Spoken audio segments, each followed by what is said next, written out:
Here I stand in Asgard. I am Thor and I'm big, tall and hard. There is Loki on the right, yeah, wearing green and is looking uptight, yeah. That don't take no shit at all. One mistake and down to earth I fall. Must get back to settle the score. So now I'm searching for the hammer of Thor, yeah.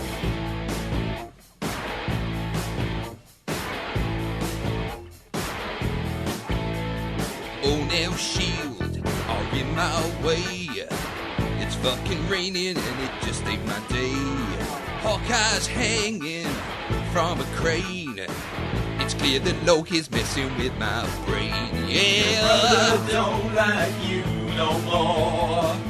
The destroyers just punched me in the jaw. Struck by lightning on the floor. You know it's time for the hammer of Thor, yeah.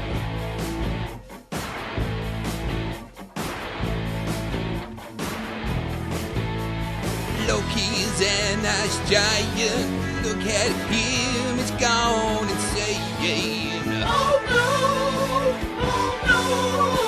Oh, Volstagg, Frandel, Hogan have come to take me home again. Oh no. Oh, watch out, brother, here comes the pain, yeah.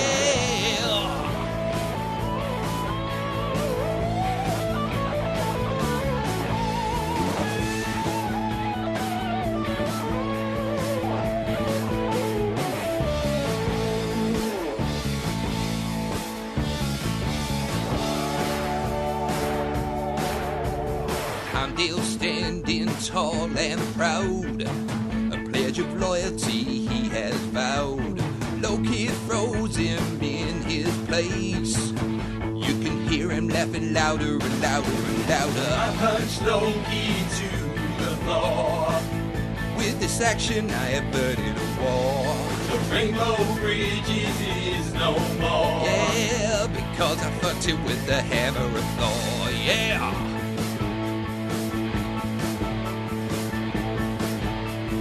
Hammer of Thor, yeah!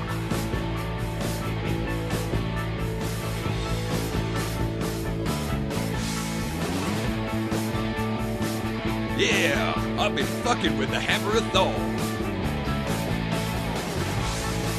By hammer, I mean my penis. 'Cause they both bang with the thunder. Ow! Ow! Because I fucked it with the hammer of Thor. Oh, yeah. Give it to me one more time. Rock! Yeah, then. Fucking rock. Yes, rock! Ah. All that devil horn shit and stuff. I'm a mean mother. From outer space. From outer space. Hello, everyone. Hello. Now sip some tea. You should sip some tea while I do the intro. Hello, everyone. How are you? This is Lee. And this is Darren. And this is episode 110 of the Blackdog podcast.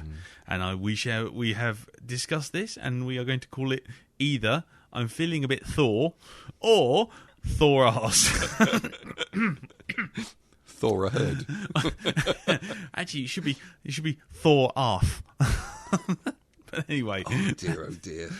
Anyway, so yes. Anyway, we just done that lovely intro, so hope you enjoyed that. A little bit of a dizzy there. We had a bit too much fun with that one, I think. Oh, God, did we? And it is already 10:30. But I'm feeling fired up after that. So we are feeling fired up. The adrenaline's However, flowing. Yes. So what we will do is we'll probably skip the news. And we will skip the news this time, unlike last week where we said we'd skip the news and then did 40 minutes on the news. Yeah. So what we'll do is we're just going to go into a little bit about our week, and then we'll have Jim Moon's Profanosaurus. We'll have a 10-minute spoiler zone about Cabin in the Woods. Mm-hmm. Now, it's a film, I will say right off the bat, we both saw this, and I think I'm right in saying that you should go in knowing nothing. Yeah. about it. So if you've already seen it, fine, listen to the spoiler zone. But if you haven't seen it, don't listen to the spoiler zone. It will only enhance your enjoyment By of the film. by avoiding the spoilers. Yeah, by avoiding it. That's what I mean. Yeah. And it will be exactly 10 minutes, and we will go in and out of the 10 minutes in a completely neutral fashion. So there's no sort of accidentally stumbling over, like, and he was Darth Vader or something like that. It was Professor Plum in the Death Star with the big fucking energy beam. With the Gendel stick. So we'll do Profanosaurus, 10-minute spoiler zone, and then we're straight into the penultimate Avengers movie, which is Thor. Yes, we got a little bit of feedback on that one. Didn't we? Got tiny bit. Well, you have a bag. It's quite an empty bag. It's a bag of feedback. It's a sack. It's a Death Star of feedback, and we're going to empty our sack into your ears. You better like it. You will like it. Oh yes, you will, because you're dirty. Yes. You know you are. That's why we like you. Anyway, so say my name. What's my name, bitch? Anyway, sorry, don't do that. Yeah. So, Darren, how was your week? How was my week? My week's been pretty fucking busy. It's just, I don't know what the hell they're expecting me to do. I think they're expecting me to clone myself at work because I'm expected to do 50 things at once now. I've just given up worrying about it. I just walk off and go stare at the waterfall in the bloody square outside and think of better days. Or as my dad used to say, stick my hands down the back of my pants and stare at the sky. While wiping a tear out my eye. Yeah, that's right. Yes, yeah, but fingering. I did download a new game. Okay. From Steam, from the Steam service, called The Legend of Grimrock. Right. Now, if you've ever played a game called Eye of the Beholder or Eye of the Beholder 2, it is basically that, right, with enhancements. Lovely. And it's just brilliant. It's just got all the old tropes that the game series used to have. It's just like the graphics are kind of updated, of course, looking really nice, lovely. So is it sort of like, because I remember either Beholder, it was definitely a case of sort of like you press forward, it takes a step forward, and then sort of holds into the next box, and then you kind of say you're moving in map grids. Yeah, but it's not a turn-based thing.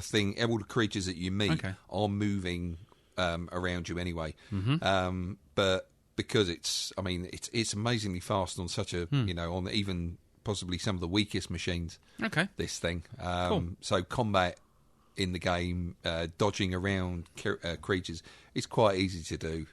Cool. Yeah, there's a little bit of skill involved there. Spellcasting in the game involves you hitting certain squares, hitting certain runes, and building up your spell list like that. Okay. Sometimes you can come across spells by accident if you test out certain combinations, or you can find scrolls laying around and they'll have the pattern to press. Nice. So it's as if you've discovered a new spell. Lovely. That sort of thing. So yeah, really good. I would highly recommend it, especially if you like the old school Eye of the Beholder And series. How much did that cost? That cost me £10. Oh, that's not bad. It's fucking. It's been a game I've been waiting for a little while to have a play of. Well, after watching the video, good stuff. Cool. Anything else? Apart from my phone going off? Apart from your phone going off, yeah. Motherfucker. Who the hell's texting me on this day? No, it can't be Carol. Hold on. Oh, Jesus Christ. Bloody amateurs. What are you doing? I'm going to go look. It's just gone. It's chaos here now. Oh, God. It's chaos. Right. I'm going to name and shame whoever this is. He put the tea bag in, put the milk in, and then put the water in. Oh, no. Oh, no. Crime. Right, okay. Well, seeing as he knows I'm recording, and seeing as he knows that he listens to this cast, I would just like to name and shame James Fox, Foxy McFoxton of Foxton Town, for sending me a text saying, 5 it is then. Like, that is the most important thing to be sending someone at 20 to 11 at night. That's like vague booking on Facebook, where somebody puts in, that was a lesson well learned. And it's like, what are you talking about? What lesson? What is the story for this? Oh, I tell you what, nothing annoys me more. I fucking hate that. than people on Twitter now. I can't tell you. But you just put it on Facebook. Exactly. You broadcasted it to the fucking world. Well, it's like there's someone on there's people on Facebook, and to be quite honest, that's fine. But there's people on Twitter who I have to say, and this is always a bugbear of mine, right? Yeah. They haven't posted anything for like a month, and then all of a sudden they'll just pop up and they'll just go, "Oh, I didn't like that," or something very weird, just out of the blue. Fake booking. That's it. It's like, what? And then you ask them a question, and they don't respond. Yeah. And it's like, do you not understand the concept of social networking? It's about being fucking social. Were you denied attention as a small child? Is that what it is? Well, there's one person, ironically, who used to be in Cartoon Network, and she, who her name will remain. She will remain that. Her name will remain nameless. She will remain nameless. But she's like a sort of transmedia. I understand everything about social. You were going to say transvestite for a minute. I thought she's a transvestite. No, she's far from it. Far from it. Dresses in men's clothes. But it's like she's transmedia, next generation storytelling. I understand this, that, and the other about Twitter, and then she'll basically just post like a really vague thing, like, "Here I am with so and so and so and so," and it's like, who, what, why. And it's like, the best speech ever given. And you're like, what, when, who? And you send it, and you're like, who, what are you talking about? And it's just like, nothing. It's like, you're supposed to be the Twitter expert. You can't even fucking answer. You know what? They're the sort of people that sellotape breadcrumbs to a fucking windowsill and watch the fucking pigeons peck themselves to death. Smashing poor into the little windscreen. Poor little fuckers. Blunt little beaks they've got now. Lots of little greasy stains of birds. Exactly, yeah.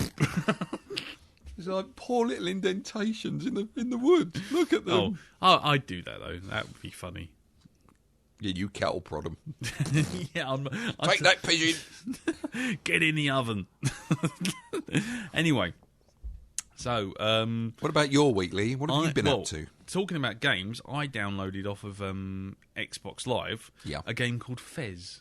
Okay, and what's that about? I've never heard of it. It's a platform game that is very retro. I don't know if you remember it. Do you remember a game called Nebulous, where you were a little frog thing going up a tower, and the tower would sort of rotate round? It's like I think I've heard of Nebulous, but I don't think I've ever played it. Well, imagine that, but with a really little cute character with a little fez on his head. And basically, all the landscapes are 2D. But then you can flick a side switch and they rotate. Ooh. So all of a sudden, it's like it rotates 90 degrees. So something you couldn't get to before, you rotate it 90 degrees. And because it's 2D and things are overlapping, suddenly you can jump from one thing to another. And it's very, very cool. That sounds really good. It's really interesting cool. use. It's of, a nice environments. Because all of a sudden, what starts off as like just a flat graphic is if you suddenly turn the screen 90 degrees, it's suddenly a ledge. Ooh, you know what I mean? Because it just looked like and it's that kind of thing. And it's like really cool little platform game. I like the sound of that. It's very cool. It's like something like 800 points or something. It's really smart, very smart. If you like platform games, and it's got a really nice retro look to it, very good. Which obviously tells you that I haven't been doing a hell of a lot else in my life. No, I've been painting the bathroom, which was kind saga of the bathroom trundles ever on. Yeah, it kind of rolls ever onwards. Yeah, got some new flooring ready to go up there and go on. Is that that stuff that's in the boxes that I nearly fell over? Yeah, those very heavy boxes that I nearly sort of strained something putting them in the car. And what else? Oh, then we had the fencing done, and it's all very domesticated at the moment. Other than that, what else did I do?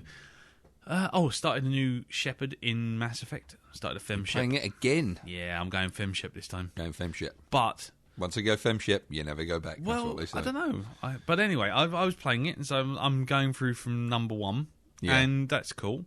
But I have to say, and it's a real failing on my part, but I'm desperately trying to avoid every romance option. I don't know.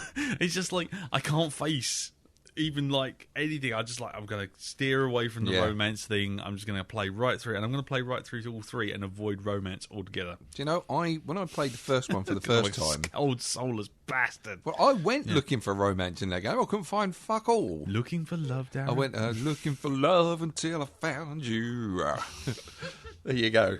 That was. I am sitting here in a frilly shirt with a velvet dinner jacket on, with my sideburns. Oh. I'm on a stool, actually. I'm on a stool. Yes. Well, what else? There's one for the ladies. Yeah, exactly. I met Andy Palastides.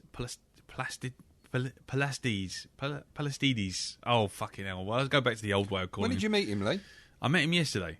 Oh, right. I was going to say, because was it Friday? Because you know I was there, didn't you? Yeah, Can you remember I remember you being. there? I remember you. Oh, yeah, that was the other thing. You know, when we were there, we went for a drink with him then, didn't we? Yeah. Well, afterwards, after the pub sort of was turfed out, we went to Nandos. Yeah, see, there was plans for that, wasn't there? But Yes. like Laura's like, no, come on, we have to go. No. So, I'm a little the worse for wear with the drink. And so, we went to Nando's. Now, last time I went to Nando's, there was chicken and there was peri-peri chicken. That's the last time I went to Nando's. Oh, no, there's 4 types. Oh, don't I know it. So the thing is, we're sitting around the table and Andy's sitting there and he's having his lemon and thyme chicken. Puff. Good man. Good man. Wimp. Anyway, All this from a man who can't eat fucking lettuce. Don't even go there about excuse me. I'm hard. I go cucumber, man. Yeah, I'll tell you what. On your arse. I'll tell you what. Oh, no. I'll go cucumber on your arse. What the fuck is that? Zip it up, boy. Anyway. What I was going to say was, I'll tell you what, on this cast, if you feel that fucking strongly about it, I'll tell you what, on this cast, live, we will record it, and I will eat a lettuce. I'm not eating no fucking hot stuff. You can eat all the lettuce you like, mate. Don't drag me in with you. Well, don't fucking sit there and wave your finger and go, you can't eat lettuce, you can't say anything. This is it. You can't. I mean, he's can. braved the lemon and thyme, and God knows what you must be like for that. Bring you out in a restaurant. Well, anyway, he had the lemon and thyme, wimp that he is, and everyone else had the lemon and thyme, wimps that they are. And then I went for the extra. Oh, fucking idiot. I went for the one covered in Dave's insanity sauce. I have to say, I've never been so aware of my internal organs. It was like... Does it still burn? It was like every single part of my body suddenly made itself aware. It was like... I don't normally... I think I can function day in, day out without actually knowing exactly where in my body my pancreas actually is. It must have been like... You know how they make people have that dye when they have x-rays? Right, just to see how their circulatory system goes. Yeah. Did it feel a bit like that? You know, but you could actually feel it going through your body. Except using Satan's piss juice. It was just like the worst. It was the worst fiery death I've ever experienced in my life. And normally I can put up with a lot of spice. Yeah. But this thing was like, if it was a cartoon, as the thing got nearer my lips would have retracted over the back of my head in a desperate attempt to escape.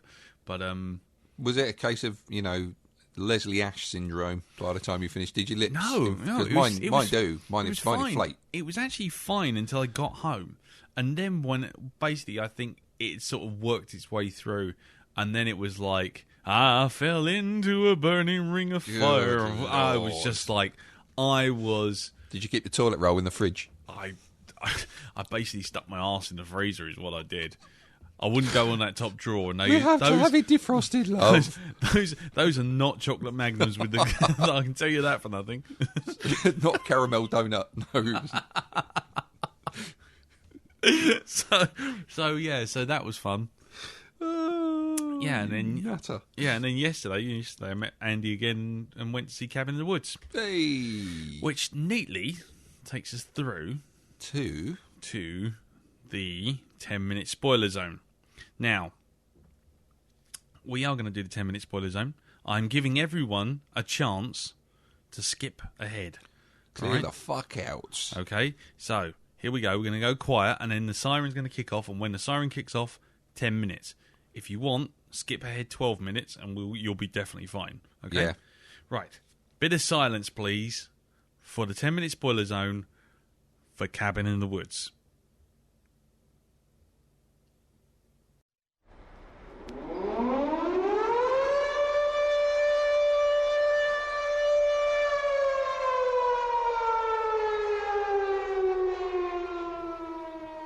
Right, okay, so for the next 9 minutes or so, you have us talking about Cabin in the Woods. Right, basically, if you're still listening to this and you think you don't care about spoilers, whatever, and you haven't seen this film, don't. Just back away from it. Skip forward another 9 minutes and 40 seconds and you'll be fine. Don't do the film a disservice by listening to us. Let the film reveal its secrets to you in its drip feed fashion. Exactly.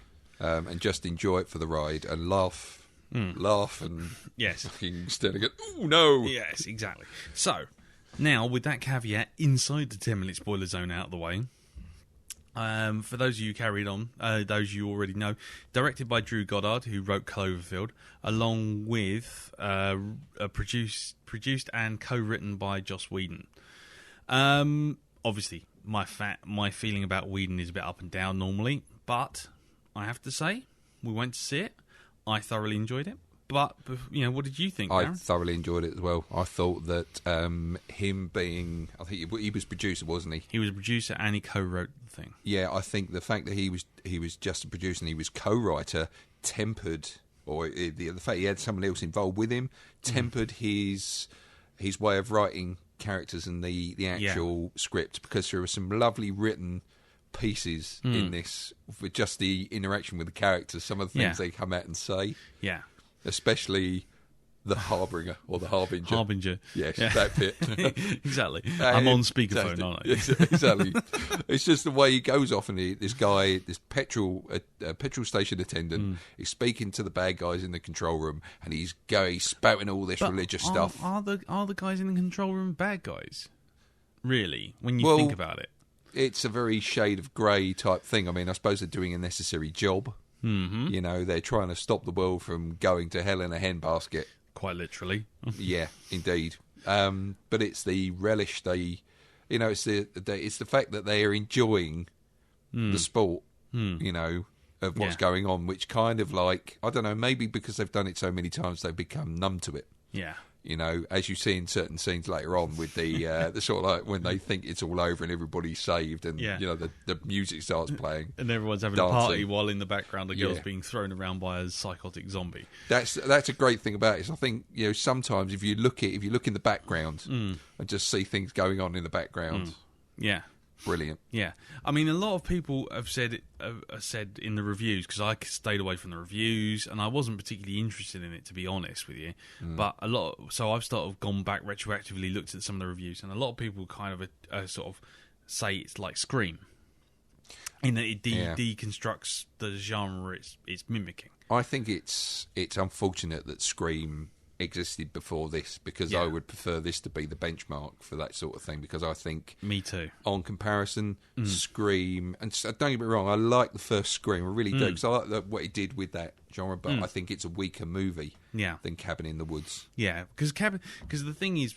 I mean, I think I said this on Facebook, but Scream basically is standing there sneering at the slasher genre, sort of going, look, it's all so old, and whereas Cabin in the Woods, what it does do really well, and hats off to Whedon and Goddard for very it, much so. But they actually remind you why you love these horror films tropes, because they are so stupid, but they're not sitting there sort of sneering at it, they're laughing at it with you and having fun with it, and you realise why you love these kind of horror movies.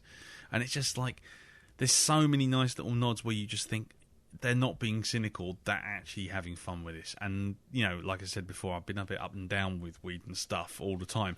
But this kind of, for me, this was kind of like a very, very good, very gory episode of Angel. Yes. It had that kind of quirkiness to it. It had that kind of like, not everything's quite as you seem. It is quite dark in the themes, but then there's lightness and humour, and it's just really well written. Can't deny it, as much as I've often been the Whedon hater. But, I just think... Also, the other thing is also all the Whedon little cameos. Amy Acker from Angel, and what's the guy who plays... Is it Jonathan in Buffy? Yeah, he's one of these. The was it the three? Was it the Legion of Three or whatever the Legion fuck they were called? Doom, yeah. That's it, Legion of Nerdy Doom. Him. But I like it when you see him at the end when everything's break. All the chaos is going on. You see him in a fucking one screenshot on a monitor, I think he's about to get eaten by something, you know. But I mean, I loved all the tropes that they took and like the Japanese ghost stories. That was excellent. Fucking ace, the way they played with that. Yeah. And the whole thing of the banality of evil. It's just so good. It's a film that needs to be rewatched. I think so, just so you can catch the little bits, especially like the betting board, the whiteboard, yeah, the whiteboard, and it's great because somebody posted a picture up. I think they posted it up on Facebook, and it shows you all of the things written on it. And some of them on there, things like the Sugar Plum Fairy and but the beauty stuff of it, like that. But that's kind of nice. But it's also the worst bit about it, because the problem is to know anything about this film is to rob it of some of its power. And then if you see that whiteboard, it's like it's great, but it's great to return to. But someone's posting it up on Facebook. That's like, what a dick move. Because if you've never seen that before and you stumble across it, it's like, oh, I don't know if I can't remember how it is they post it though. It's the thing. Yeah, because it's on a spoiler thread on badassdigest.com, but it's actually a spoiler thread. But but things like angry molesty trees and deadites and it's just brilliant. There's a nod to an awful lot of horror things. Everything from deadites to Pennywise the clown. And also I could have sworn I saw the bloater from Left 4 Dead. Yeah, in there and then as well. There was the creature. There was the house intruders from The Strangers. Yeah, there was obviously the Cenobite reference, and Hellraiser. I mean, there's the manic killing robots, giant spiders. Everything's in there, and it's just like. But the thing is, all the time you're not sitting there going, "Oh, this is just so cheesy." This is actually a lot of fun. A lot of fun. But do you know what? There's one bit when it all breaks loose and they finally make it out. Or they look up into the hall where all the soldiers have been slaughtered, and it just shows you everything. All of a sudden, the body just drops from the ceiling and hits the floor. And it's just that gag of sort of like, they're looking at it, and then just as you think it couldn't get any worse, suddenly, ding, the door's open again. And you hear the soldiers go, "Oh shit!" All the blood's up against the window. just class stuff. Yeah. Class stuff. I mean, I really wish we could actually do a special episode on this. But I just know that people will stumble across it, and really, the less you know, the better. But frankly, I just loved it. I thought it was a great little film, great fun, amazing script. Score's quite funny. It plays with so much horror stuff that you're sitting there just kind of going, "Oh, that's really clever. Oh, that's really funny." I love the thing like the mist on the ground isn't just mist on the ground; it's a pheromone to make them shag. Now. Can I just say, very quickly, because I know it's going to run out of time, just very quickly, I love the ending for one main reason. There can't be a sequel to this. There can only be a prequel at the most, but there can't be a sequel to this. No. That's it. End of story. I love that. Yeah. That's one of the things I think I love the film most for having the bollocks to do that. Yeah, I think so. Capping it off and just saying, that's enough. It's one-off story. Thanks very much. Yeah. That's cool. So, just two more things, okay? Yeah. Who was your favourite character in the film? I liked the guys in the control room. They were my favourites. I liked though the drug dude. Okay, the thing that's Stoney. You think he's going to be a very good character, but he comes out with some classic lines with his lightsaber bong Starbucks cup. That was brilliant. I mean, have that. So far, the guys in the control room, fucking brilliant. Yes. And we'll talk about favourite death scenes as well. Mine, Chris Hemsworth on the motorbike, hitting the fucking force field all the way down. Whereas I like the guy in the control room and finally meeting his mermaid. Oh, give me a break. Exactly. Oh, there you go. Right, so now we're into the last 40 seconds, 30 seconds, so what we're going to do is just leave it now. I think we should, We discussed everything. I'd love to do a 20-minute spoiler. I'd love to do a lot more on this. Yeah. But it is a very good film. It's probably going to be in one of my top 5 of the year, I think. I look forward to having this as a roast in its best in the future. Without a doubt. In fact, I don't think we're going to leave it here. No, I don't think so. And welcome back, anyone who's been, wise enough to avoid us for the last 10 minutes. Yep. Right. Okay. Well, that was Cabin in the Woods. And again, If you've been wise and you've avoided the spoiler zone, well done. If you've obviously ignored that and gone and listened to the spoiler zone, you've only got yourself to blame now. And, non-spoiler version, go see that film. If you've got any love of the horror genre whatsoever, go and see it. You won't. I don't think you'll be disappointed. No, absolutely not. Right, okay, well, before we get on with Thor and his big sack of feedback, let's just take a moment out to enjoy the dulcet tones of Jim Moon and his Profanosaurus.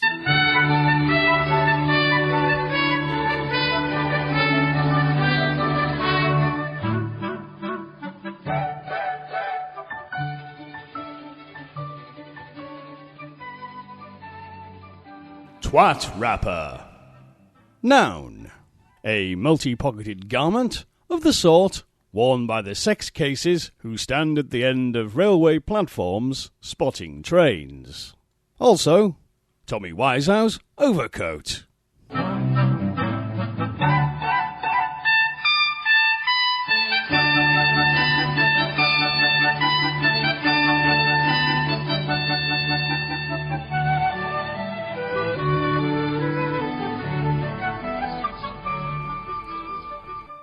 Thank you again for that, Jim. And Jim will be back later for some feedback, I have no doubt. And you can listen to him talking about his childhood monsters and favourite beasties of the night on Hypnobobs this week, which you can find on iTunes or on Geek Planet Online or on hypnogoria.com. Yes. Right, okay, so now it's time to move on to, as I said before, the penultimate Avengers build-up movie. Which is the God of Thunder, Thor.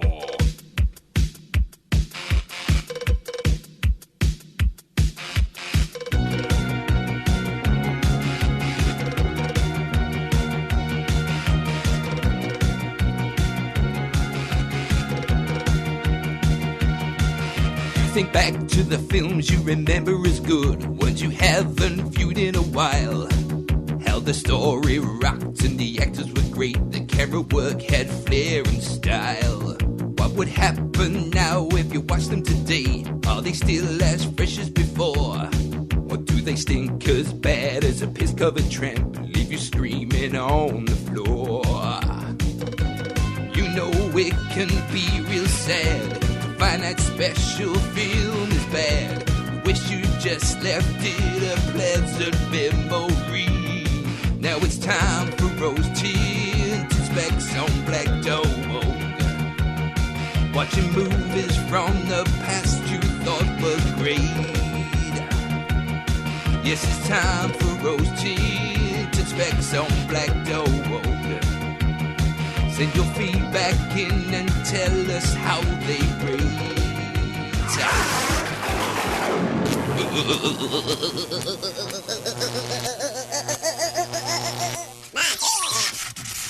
Get a bit of lightning in there. Mohair. Okay, right. Well, Thor, eh? This was released in 2011, April 21st, in fact. Which is only 3 days away from where we are right now. Indeed it is. Sorry, it's almost a year to the day. It stars Chris Hemsworth, Natalie Portman, Tom Hiddleston, Anthony Hopkins, Stellan Skarsgård, Rene Russo, Kat Dennings, and Idris Elba.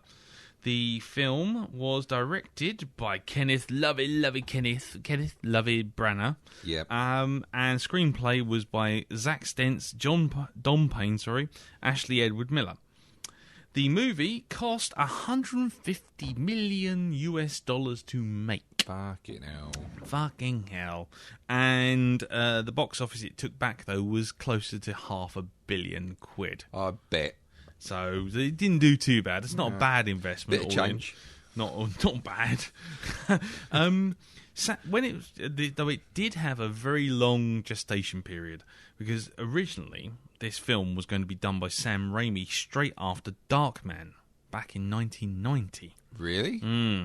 He met Stan Lee and pitched for the concept, and he took it to 20th Century Fox, but they did not understand it. Thor was abandoned until April 1997, when Marvel Studios beginning to expand rapidly, and they bought the rights up. The film gained momentum after the success of X-Men in 2000, and then the plan for Thor to be made for television was considered by UPN.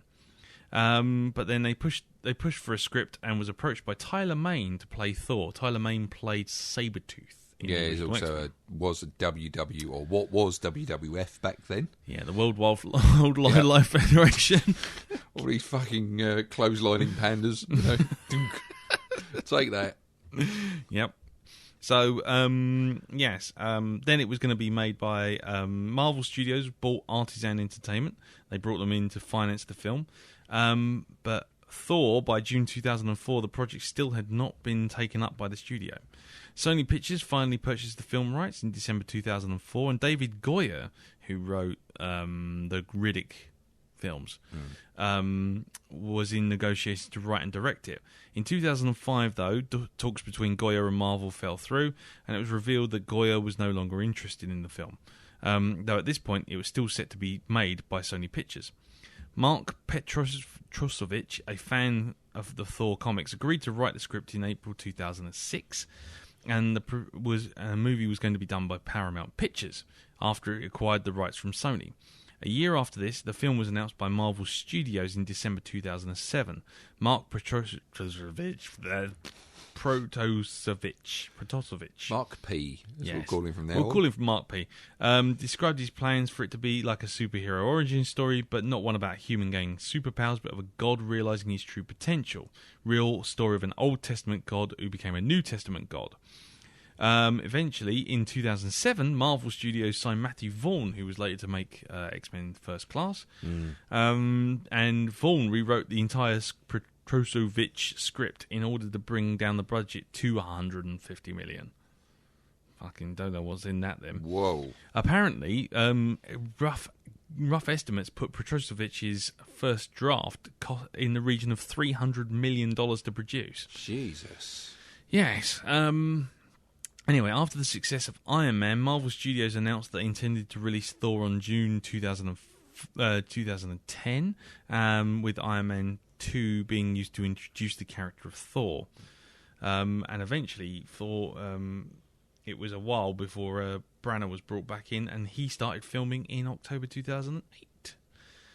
Ah, dear. There's lots and lots and lots and lots and lots and lots and lots of stuff, so I'm not going to bore everyone to death with it. But I will say one thing, a bit of trivia, about some of the casting, or at least one bit of the casting. Chris Hemsworth and his brother both went for the role. And, of course, if you watch The Hunger Games, you will see Chris Hemsworth's brother in that. He's Katniss's friend. Her village. He's the big guy who's sort of like standing in the. Who's I think he. He's a mate of hers. They go off and so you'll see the bit where they're sitting on a hill together. But he's quite a big chap. Cool. Okay. So there we go. Thor received mixed to positive reviews from film critics. Rotten Tomato gave Thor a 77% approval rating, with an average rating of 6.7 out of 10 based on 250 reviews. The consensus was it was a dazzling blockbuster that tempers its sweeping scope with wit, humour, and human drama. Thor is mighty Marvel entertainment, apparently. Metacritic assigned a weighted average score of 57 out of 100, based on 40 reviews. Richard Cooper of Variety stated that Thor delivered the goods so long as butt is being kicked and family conflict is played out in the celestial dimensions, but is less thrilling during the Norse warriors' rather brief banishment on Earth. And other criticisms basically settled on the same thing, that the Asgard stuff was very, very good, whereas the stuff on Earth was not quite as good. Yes.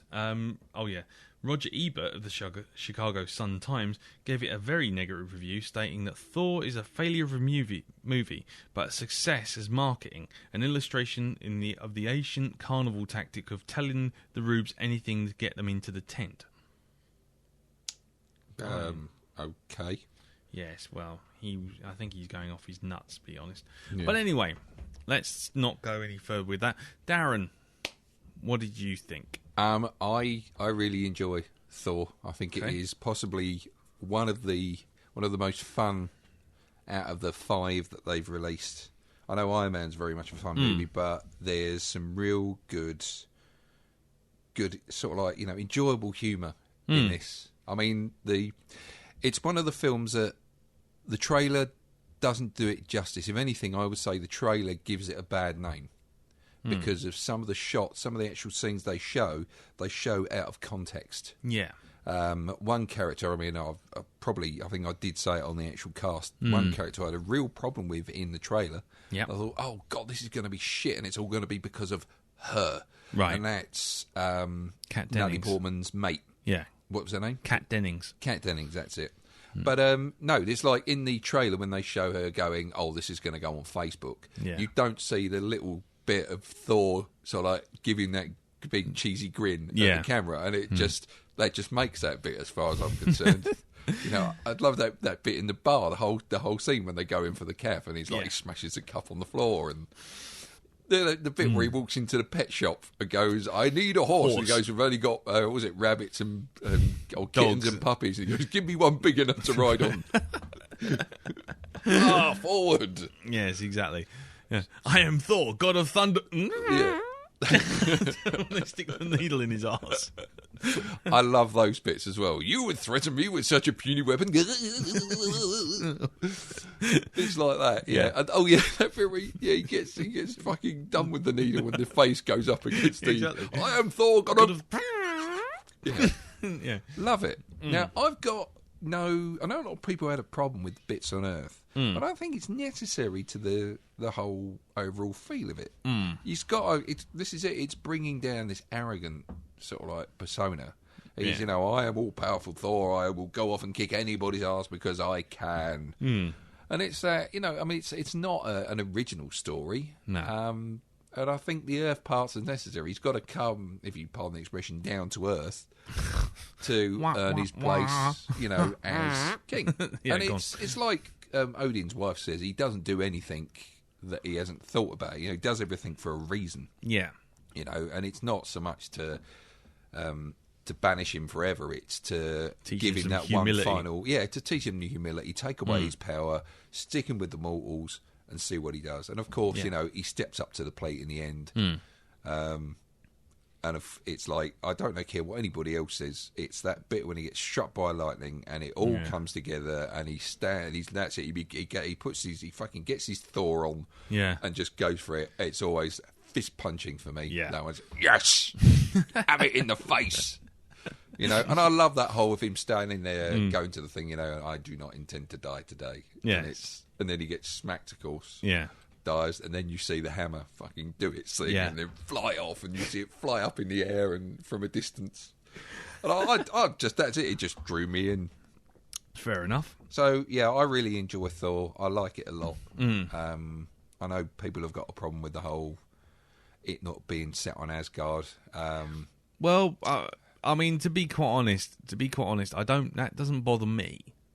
I have to say, I kind of. With the thing I have, I mean, I'm kind of the other way round. The Asgard stuff, which looks like straight Jack Kirby fucking mentalness. It's a beautiful. The whole thing is just so beautifully put together. For me, all that stuff is all a bit too. It's all a bit too overblown, and it could easily become wearing and tiring if it's lots of "Hail thou, take this thou, I am thy big fiend, you dare challenge me, I am this, rah!" And it's all a bit overwrought and a bit chest thumpy. And, it's cool, but I think the reason people like the Asgard stuff more than the Earth stuff, and it's the very reason I go the other way, is that the Earth stuff is kind of more about character, whereas the Asgard stuff's more about showing you the whiz-bow, pang, bang, bang, smashing explosions and everything looking visually affecting. The other thing with the Earth stuff is it's necessary because it's got to link it in with the Avengers. It's got to give him a reason to give a shit about the planet and for him to actually come there, So it's like in the next movie, when they do Avengers, and of course there is there's that question of how the hell is he going to get to Earth? Well, that is already figured out. If you watch Captain America, which you will do, of course, next week, yes, the reason is there. The whole thing of them bringing him to Earth, how he's going to get to Earth, is there. And the Infinity Cube. Yeah, with the Infinity Cube. But we'll wait for people to watch. Well, the Infinity Cube actually shows in the post-credit sequence. It's actually it's there already anyway. It's inside the but also the ice giants box. No, it's not the ice giants box. No, isn't it? I thought it was. That's the power. That's the power of the ice giants in that box. No, the Infinity Cube is in the scene once the credits have rolled. Oh, I know that. Yeah, the bit at the end. But it's a little tiny cube. It's about the size of a Rubik's cube, and it's the whole. What is this? It's unlimited power, Doctor. And it's like, oh, we'll take a look at that. But the thing is, the way you can see that immediately the way in and out. Because it turns around, because Loki says it himself. There are more ways in and out of this place than you can see, Heimdall. Yeah, and I'll refrain from mentioning what they're asking what on earth Heimdall does while just standing in that box. He does anything he likes, mate. He's got that's it. He's got the ultimate in cable television, basically. Every single channel, including those ones that you don't want showing up on your credit card. It's like they have it show up as Mum's Cakes or something like that. But of course, everybody knows what Mum's Cakes actually is. Oh, he's looking at porn. Yeah, that's right. Yeah, I'm standing. Yeah, because really, what is he doing? He's standing in a fucking bubble, and for a bridge that no one's used. He's not only that. Yeah. He can. It's like the Warriors 3 make a mention of it. It's like when they say, "Careful, Heimdall may be watching." So he's like the internal surveillance security cam. He's like the thought police from 1984. He can see everything. Yeah. Right. But you don't know when he's actually looking, so it kind of keeps everyone the populace in check. Yeah. But no, I liked the Thor on Earth stuff a lot more because for me it's the character stuff, and Natalie Portman doesn't quite work because she seems to go from dweeb to sort of like, I don't know. She doesn't seem to have any chemistry with Hemsworth. She seems to just kind of fall for him instantly, and there is that, and thing. It's all a bit clunky. There is that whole thing of her being sort of like this groundbreaking sort of astrophysicist or whatever it is. Who's like theories and discoveries. She's taken years to get. She goes from being that to the giggly schoolgirl in one scene. Yeah, and it doesn't take long. And that for me is probably the weakest part of the film. It's the fact that in these moments where you got this nice character stuff going on with Hemsworth kind of having to be Mr. Arrogant, then having to be slowly becoming Mr. Humility. The thing it kind of hangs on, which is essentially him doing it all for love of Jane, and suddenly realizing what all these people are all about. It just kind of doesn't. It doesn't quite work because she's kind of a bit of a flat plank. Yeah, I don't think it's just. I don't think it's just her, because I like to think that the whole drinking bar with Skarsgård is. I love that. Him too, and it's like we drank. He fought. He made his ancestors proud. Exactly. Well, exactly, and that's the thing. It's all those little character moments, and it's kind of like for me. It's kind of indicative of what makes these Marvel Avengers movies work, because even when the plot is paper thin in some cases, it's the charm of the character or actor playing the hero. Can't see anyone apart from Downey Jr. as Stark. You can't see anyone other than Chris Hemsworth as Thor, as far as I can tell. And from what I'm hearing,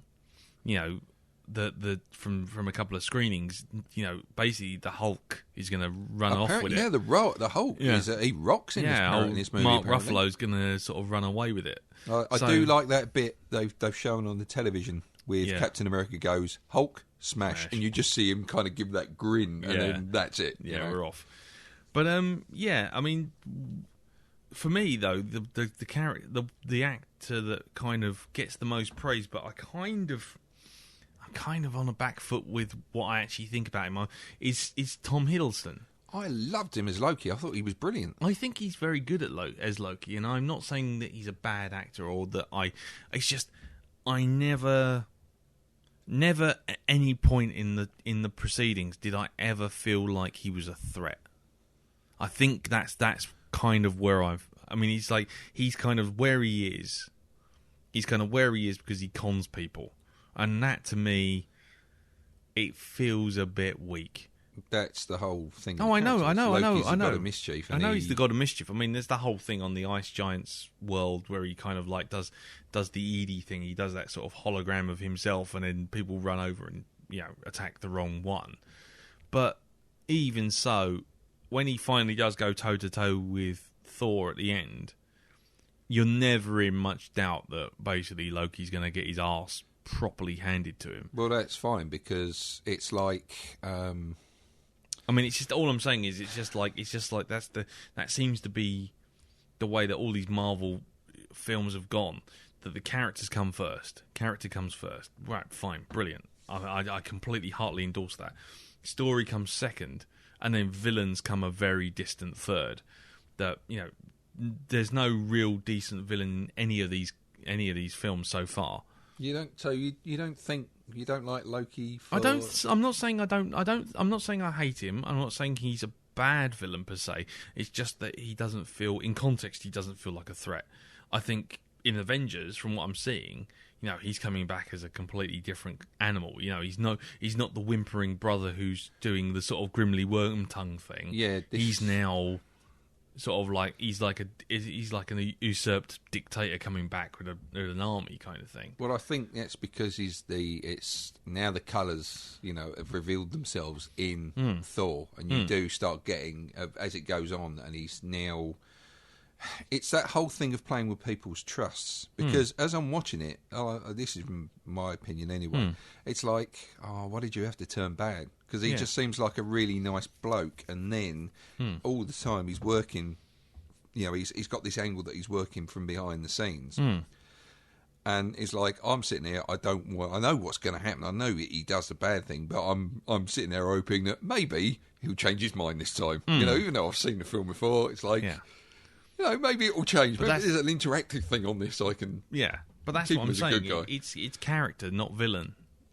It's character pieces. It's and all the Marvel films have done it so far. You get a really good character, but you don't get a good villain. This is the thing. It's his. All these years, he's felt second place to Thor. Yeah, and it finally, I think, it's been getting to him. And he hasn't shown his true colours, but in the background he's like, how can I fuck up my brother's big moment? Yeah. It's like the whole thing with the Ice Giants coming in to steal the thing. It's like, they were never going to nick that. Yeah. But he's just doing it to do mischief. Yeah. As opposed to being malevolent. It's that kind of taking away, pulling the rug out from under Thor's feet. And Thor believes that he's a good guy because, he thinks his brother is a good bloke. Yet he's playing with that. And that's something a little bit more deeper than your standard comic book I'm going to punch someone, Well, exactly. I mean, Thor 2's obviously going into production in August. So we get more of that. Loki's obviously the main villain, or at least he appears to be the main villain in the Avengers. And, fine. So maybe I'll change my mind. But as it stood, just if that movie was standalone, I feel in the same way as I feel about Iron Man 1. That, Obadiah Stane is a very solid kind of character, but as a villain, it kind of just doesn't feel like a threat at any point. You kind of just think, this is all very nice and everything, and it's all very cool, and the build-up's all good, but you just kind of going, he's a good actor doing a villain, and really, if he wasn't a villain, this film would pretty much still be the same. You still feel like this is a good character. This is a good, I'd spend some more time with this guy. Yeah. He doesn't make me feel like, as soon as Thor gets his hammer back, it's like, Loki's fucked. I don't care what other stuff he throws in the way. There is no point where he's going to turn around and go, haha, I've fooled you again, Thor, and punch him to the ground. It's going to just be like, now we're into brute force, and he's just going to knock you over the horizon with a hammer made out of a dying star. It's like the tension kind of drops off, and that to me, it's the Lex Luthor thing. it's that kind of, it's a very cool villain, as long as the good guy doesn't know you're a villain. Once the good guy knows you're a villain or knows where you are, that's it, game over. You might as well not bother with the rest of this. Yeah, but this is the thing. You know, and Luthor, for example, gets away with it because he's clever enough to think everything through and keeps Superman on the back foot. Loki's the same, but the same result is still there. It's like, as soon as they've dealt with whatever it is you come up with, whatever scheme you come up with, they're going to come back, punch you through a wall, and that'll be the end of it. But that's where it differs, because he doesn't. Because he goes, I refuse to fight you, brother.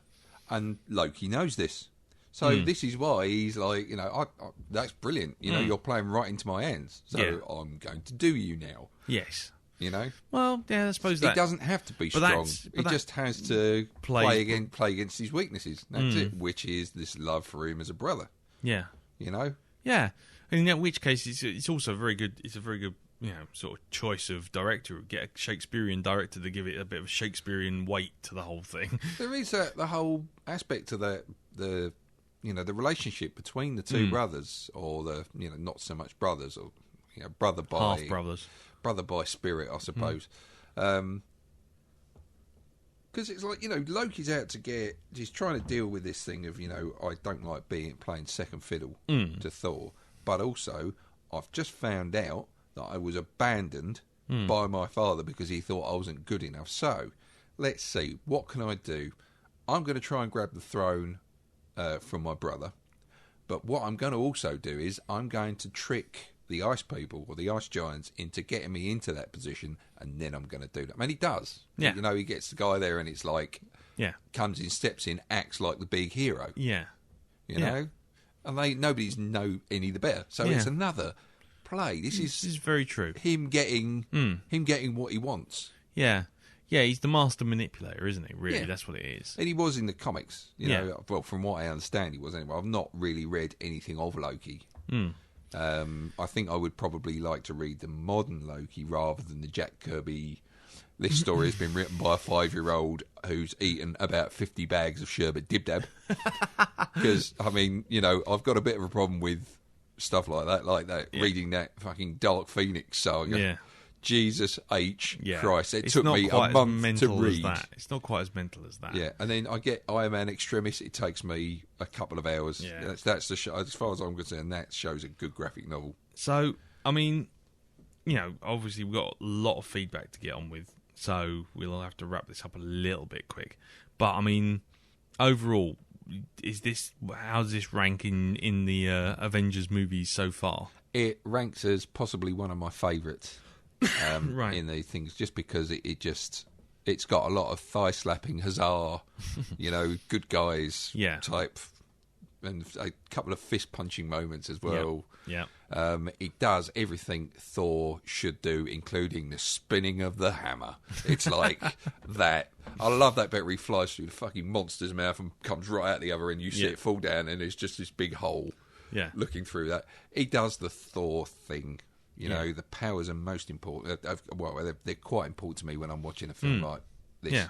If you get the powers right, then fine, you've got me in for the ride. Yeah, that's right. I think you're fair. I think it's fair enough. I mean, the first time I watched it, I'll say I wasn't as totally taken with it. But the second time watching it round, knowing kind of what I was in for, because the first time I watched it, I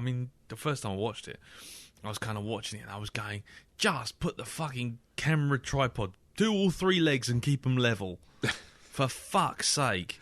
I mean, God, the Dutch angle it's called. It's called a Dutch angle because it's a piss take on the fact that fucking Denmark is fucking, Holland is fucking flat. Yeah. And it's like, ha, Dutch angle. Yeah, okay, we're tilted this way. Oh, we're tilted that way. It's like, every time you saw a car, it was either appearing to go downhill or appearing to go uphill. It's like every time you were looking at someone who was sitting down, they were always tilted to the left. And if you were looking from that person's view, everyone else was tilted to the right. And it's like, I just felt like I was doing this, you know. Not enough Dutch angle. Fuck the Dutch angle. It's like, that for me, the first time I watched it, I was just like, if I ever find fucking Kenneth Branagh, I'm going to buy him a 3-leg tripod and I'm gonna glue those fucking legs level and just throw it at him. What are you looking at? No, it's just that every time you move, my microphone's going. Oh, right, okay, sorry. Yeah, but so yeah, I mean that was really annoying, and then I obviously found Natalie Portman sort of like balsa wood.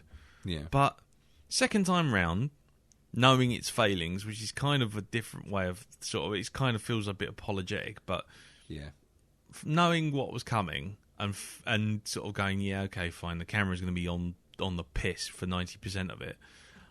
I did enjoy it. I did come away thinking this is good. I didn't come away fist pumping in the air, I'll be honest with you. And there were a couple of moments where I was just thinking, like when he raids the shield place to try and get his hammer back. It's like, the whole thing's made of a plastic fucking bag. Just tear the fucking wall and just go straight through the side. Don't piss about running up and down corridors when you can actually just go, hold on, this is made of sandwich wrapping. And just walk straight through the edge. I'll have some of that. There we go. Exactly. So some of that stuff was it was just little niggles, to be honest. But I mean, overall, I enjoyed the film. I enjoyed it a lot. Did you watch any of the deleted scenes? I did not. No, I was. Okay. I mean, the only scene I sat through was the final sort of Nick Fury moment at the end.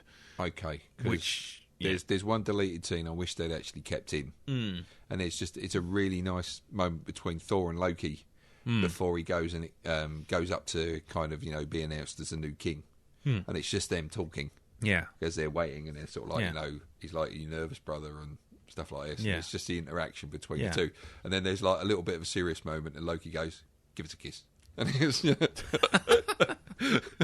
go on, give us a kiss.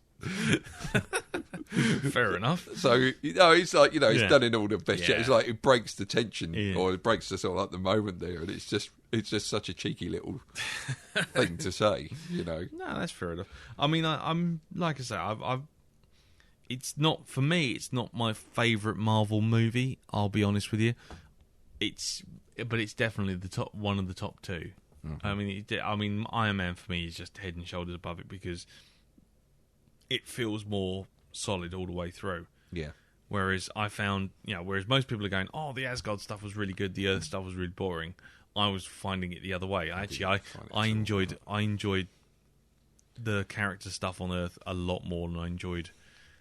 Look, it's golden spires and people saying how thou brown cow, and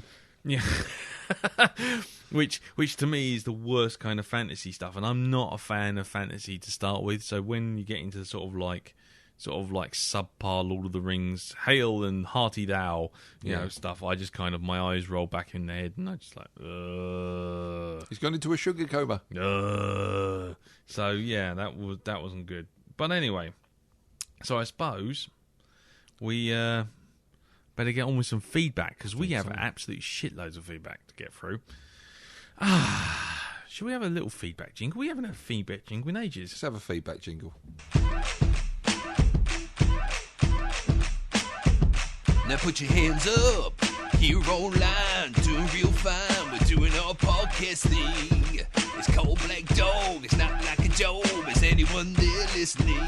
What do you think of our show?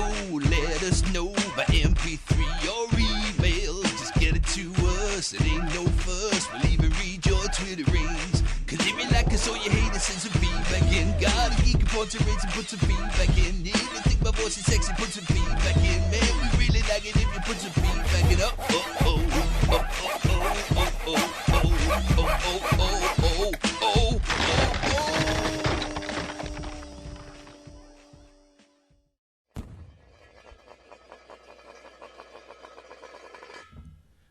And a welcome return to spinning the hubcap there in the background. Right, okay, well, before we get on with the big, long feedbacks and me stumbling for miles over these words that are more than one syllable, I'll start off with the smallest piece of feedback on tonight, which is Steve Murray. And he sent us some feedback on Twitter. Oh, he did? And he wrote in and said, I enjoy... This is 140 characters, obviously. Yeah.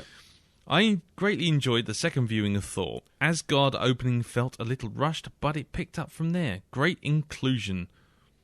And it says, Blackdog mini feedback. There you go. From one brown coat. Mr. Steve Murray. Thank you very much, Steve. Thank you very much. That's handy. Ah, there you go. If only they were all like that, Lee? For your sake. For my sake. For everyone's sake. Anyway. It was good. I loved it.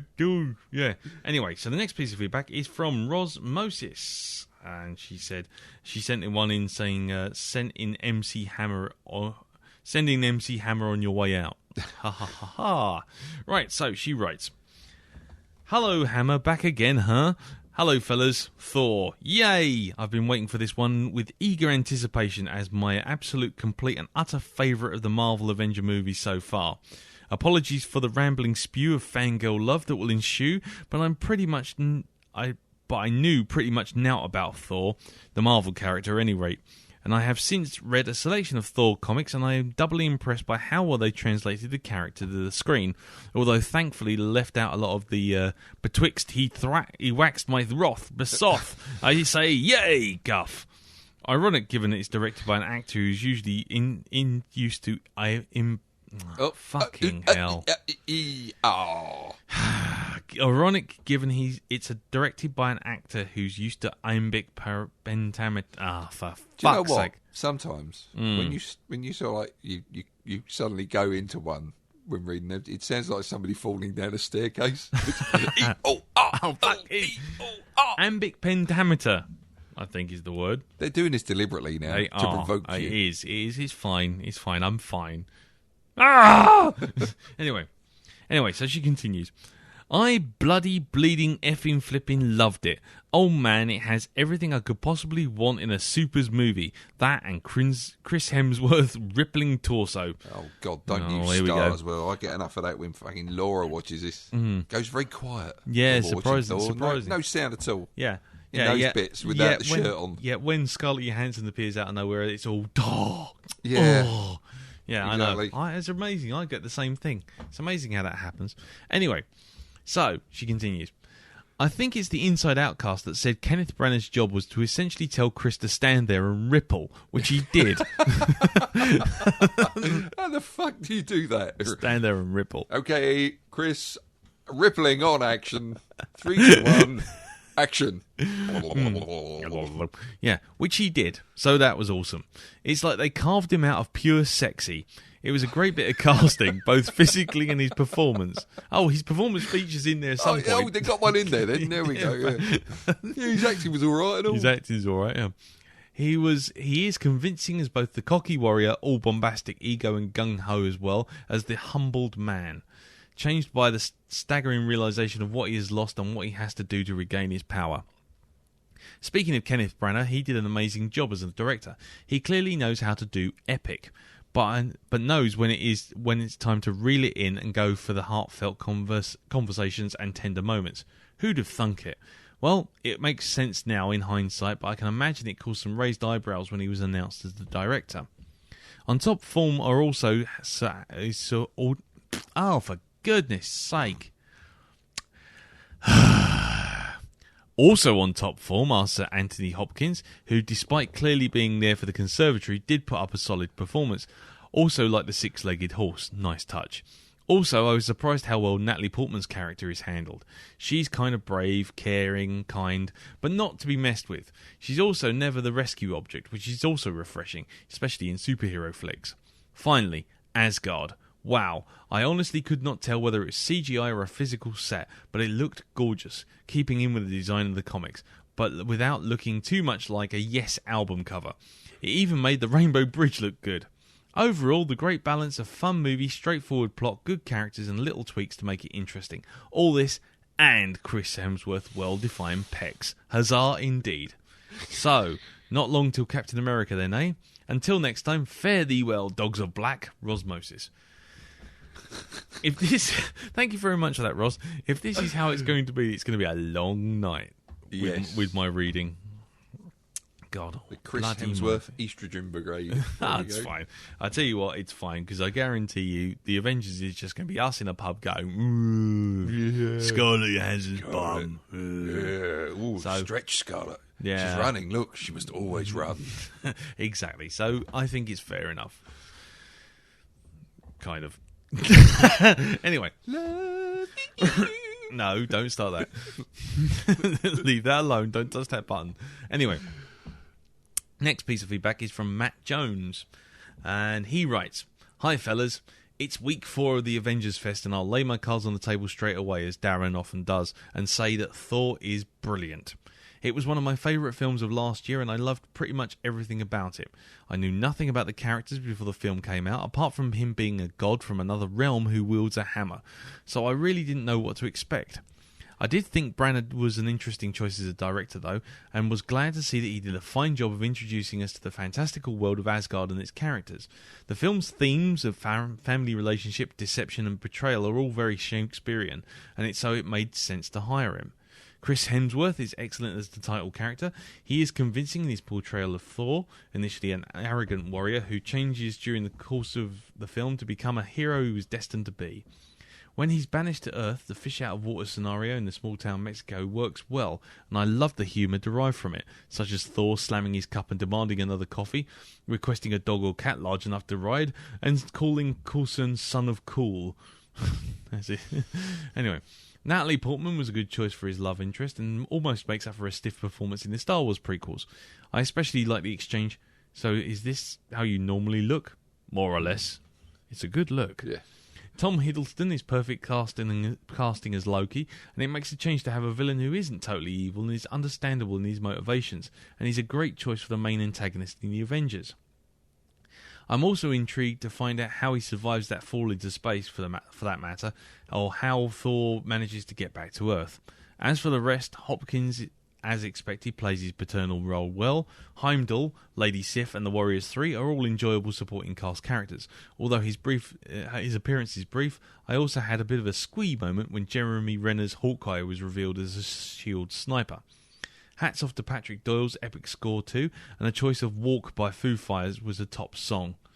Yeah, that was a very good song. I think the video works very well. Yeah. To tell you the truth, I think it makes me appreciate that song even more, seeing the video and watching the bits they actually hang off of certain lyrics as well. And, the lyrics are so appropriate for that film as well. Cool. He continues, "Unlike Iron Man 2, the film is the right amount of exposition. The S.H.I.E.L.D. stuff doesn't feel forced in, and there's something to enjoy in every scene. Plus, it's fun.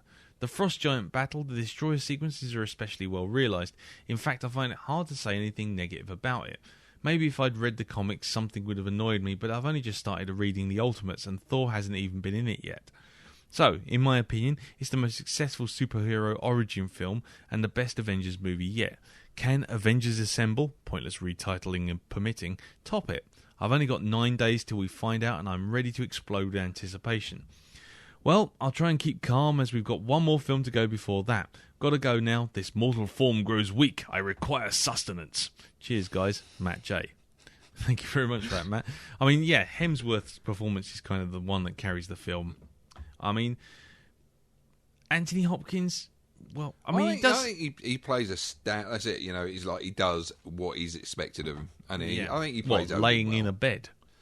Well, it's not only that. Is take away your power? Yes. Only the floor. You are an arrogant. You are an old man and a fool. Yes, it all got a bit shouty hell. It certainly did, but it's still good. I agree. There was something I was going to say about the Warriors 3. No, it wasn't. Well, do you think the girl who played Lady Sif? Yes. Do you think she'd make a good Wonder Woman? Yes. I think she would. That's because she's got the right look. She's got the black hair, and she's pretty tall. I mean, you've seen her in the. She's got the Amazonian stride thing. Yeah. She's got that sort of bolshy thing. But again, it's a good character because it's not a woman being written as a bloke with tits. No, it isn't. So that's good.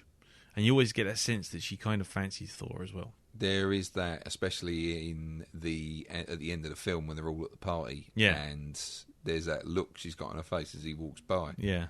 So, well, maybe Thor too, eh? Oh, yeah. Anyway. No. We've just had a go. We've just been talking about Roz going on about going, oh, yeah, and well, getting it's just balance. There isn't a balance in the Force. Yin and yang. I'd like yeah. Anyway, no. I've got your yin and yang right. Yeah, no, oh God, blimey. Anyway, right. So now, next piece of feedback. Thank you, by the way, Matt. Is Andy Pulistides. I should have just stuck with Pulistades because that was the easiest. Give him the rapper name. Call him Andy P. Andy P. Yeah. DJ Andy P. And the Warriors 3. And he's dancing like he's crazy. Oh, God. Anyway, he writes, "Watch it, fellas. Before the film came out. Oh, I don't know. We're not even out of the starting God gate. Almighty. The horse has already fallen. Jesus, the horse has gone right over the fucking thing. Are you just randomly stamping out words with your hoof here, Andy? What the hell? Before the film came out, if thou were to tell, it's thou. Yeah, okay. Rewind, selector. Yeah, before the film came out, if thou were to tell me what there was a film about Thor coming out, I'd have thought the little grey dude from Stargate SG-1 was growing up and... Shall I have a go? Go on then, yeah, you have a go. Go on. You read that. You can if it starts to derision grey out, on me. Yeah, go on. Okay. Go on. Okay, watch it, fellas. Before the film came out, if they were to tell me there was a film about Thor coming out, I'd have thought it was the little grey dude from SG-1. Growing up, I was never really into Marvel, much more DC. And while I knew of Iron Man, the Hulk, Spider-Man and the Fantastic Four, etc., that was largely down to respective cartoon shows. Keep going. So really didn't have an affinity to the property going into the film. I'd heard some negative feedback, so wasn't really expecting a whole lot, but walked out of the cinema having enjoyed it. Really enjoyed the Asgard parts of the film. I'm a big fan of the properties which take something mythological and weave it into a more modern narrative, e.g. Lucifer comic books or Stargate. The casting was spot on with Chris Hemsworth's great as the God of Thunder himself. Anthony Hopkins is always great. Yeah, but at least it didn't sound like I was falling down a staircase. All right, there you go. You're getting there. Anthony Hopkins is always great, but he did spend pretty much the entire film asleep. Oh, there you go. Much like Natalie Portman. Badoosh. Tish. I recall some controversy. I'll put my teeth in. Here we go. I recall some controversy at the time about Heimdall being portrayed by Idris Elba, but thought he was great as a stoic and wise gatekeeper. Sif and the Warriors 3 were all great, as were Tom Hiddleston as Loki. I'm definitely looking forward to seeing how the advances of the characters in the Avengers, or how the character advances in the Avengers. I don't think it was the strongest story they could have used to introduce Thor. It's very much an origin story. But while Iron Man was an origin story and still very entertaining in its own right, this seemed to be more like...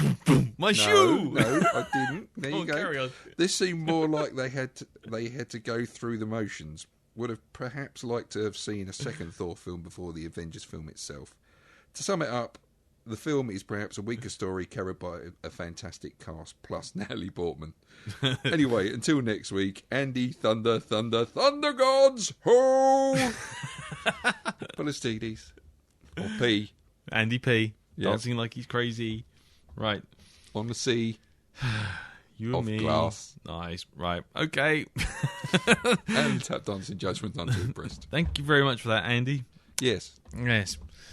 A few commas wouldn't have gone amiss. Yep. He may shoot a fine picture, but, you know. Anyway. Next up for mangling, we Dr. Mangler's feedback. That's what we're going to call it from now on. Dr. Mangler's Mangler. Yeah, not Mangler, Mangler's feedback. Oh, God. Maybe we should have a squeaky sound as you put it through the Mangler. Playing in the background. The lead theme from Schindler's List playing in the background. Yeah.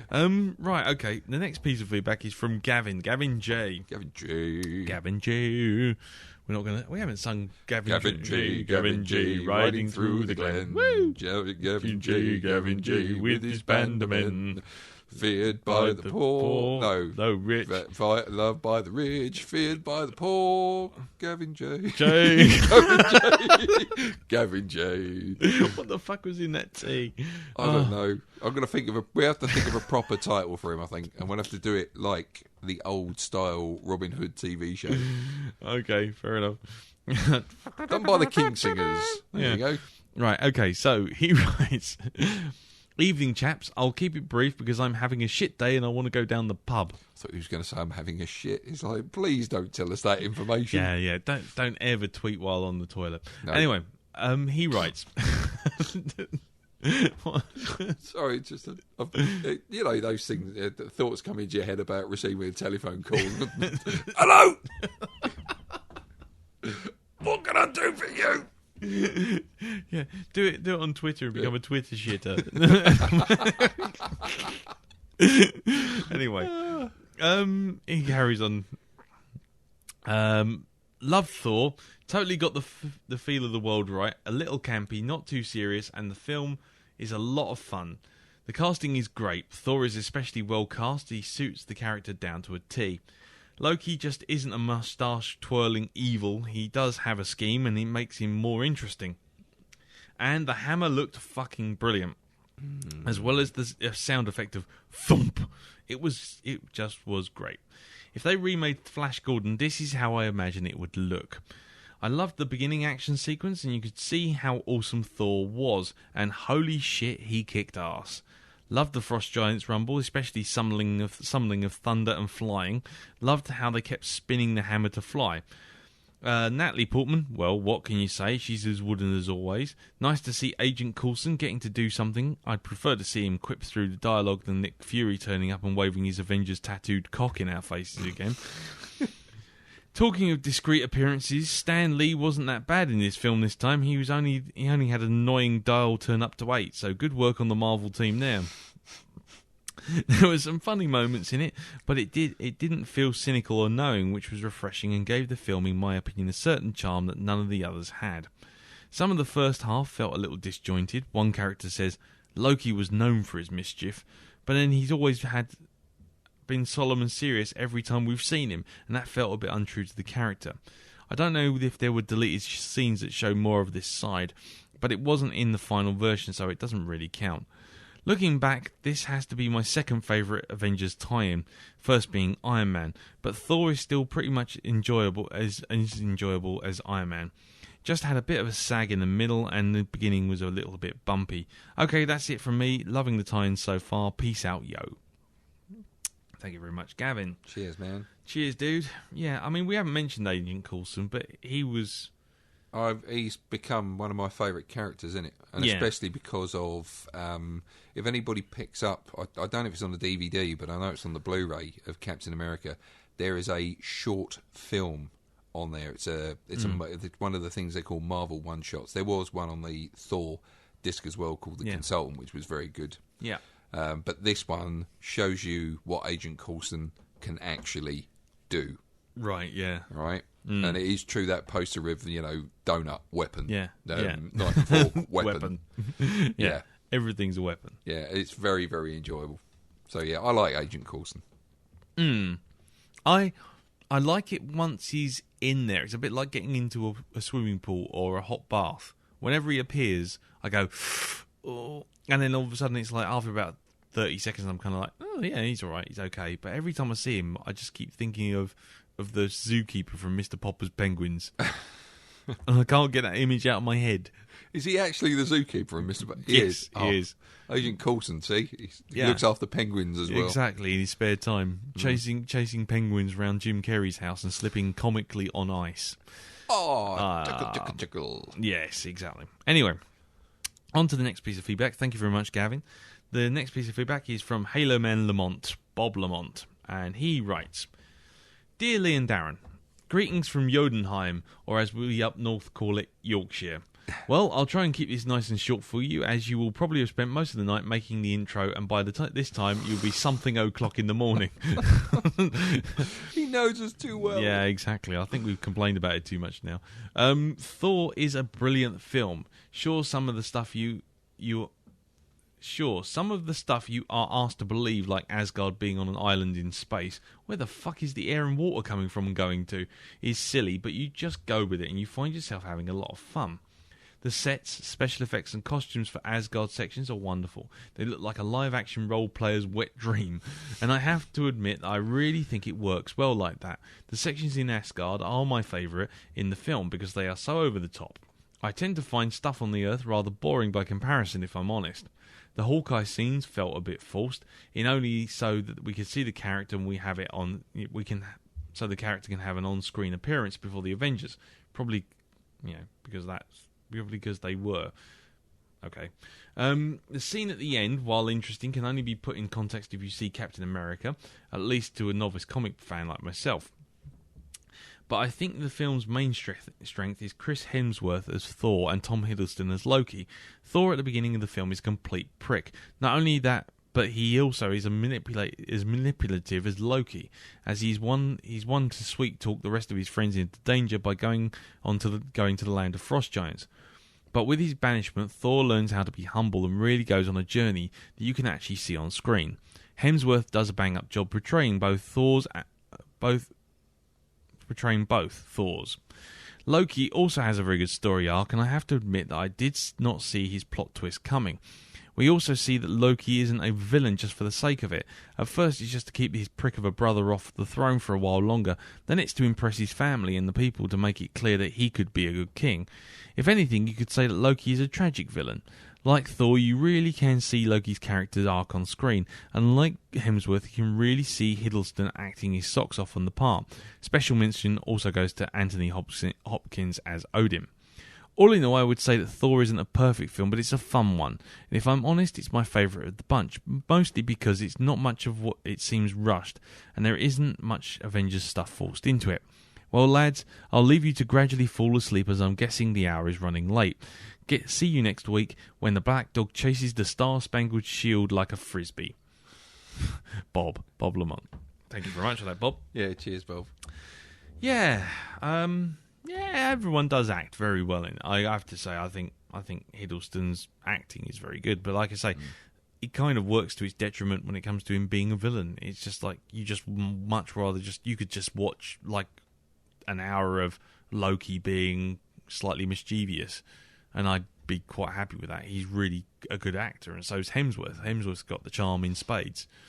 Yeah, I mean, he's only in Star Trek for what, less than 2 minutes, and who was? Oh, in that as Kirk's dad, yeah, Kirk's dad, and he's very good, is that? Yeah, it's good in that, and exactly, you just like straight away, it's like, yeah, there you go, top notch. Guy's got sort of magnetism. Anyway, Ollie Peters sends us some feedback now. The Paw of Six Claws. Doing a spectacular 007. Oh, wasn't that brilliant? Riff, I love that. That was absolutely excellent. I listened to some of the other stuff as well on their, on their lineup. Again, excellent. Some of the other videos on there. Yeah, brilliant. Definitely. Highly recommend it. Yes, very good. It's on the Facebook group. If you go looking down it, I'll have to go back about a week or so, but it's Ollie put something up there and it's well worth looking because it's good fun. Anyway, he writes, Buenos dias, El Presidente Metcalf and General Barnard. So, Thor. I pretty much had the same experience with this film as I did with Iron Man. I couldn't give a monkeys when I heard they were doing this movie. Let's just say my head hurts from banging it through the wall again. I really enjoyed this film. Chris Hemsworth makes me chuckle. The look on his face after he's made his way through the S.H.I.E.L.D. agents to his hammer and couldn't move it. So dejected. And a little cameo from Hawkeye. Bring me a horse. We only sell dogs and cats and birds. Then give me something big enough to ride. To be honest, not much really happens in the film as it just plods along to get to the end, to introduce us to Thor and to Asgard, also to get us ready for the Avengers. Still, it's a film that I can switch off and just enjoy. So, till next week, my black overlords, Ollie, High Claw of the South. P.S. The missus has gone away, so now I can say, I'd put my man in Natalie. Yeah, one day she'll hear this, you know that, man. She certainly will. And for a small fee, we won't send it to her. Send your bribe to the Black Dog Podcast, behind the bike sheds, Waterloo East, in a brown envelope. Can I just say, by the way, I'm not one for collecting really expensive statues or anything like this, but I think I would, if I could afford it, I would have the hammer coming off the mound of dirt that it's on. I really think that would make a great little doorstop. Doorstop. Nice little piece of mantelpiece. I just love the look of that. Yeah, it does. It's very nice. Very nicely done. So, last piece of written feedback. Oh no, we got one on the Facebook group, but I'll get to that in a minute.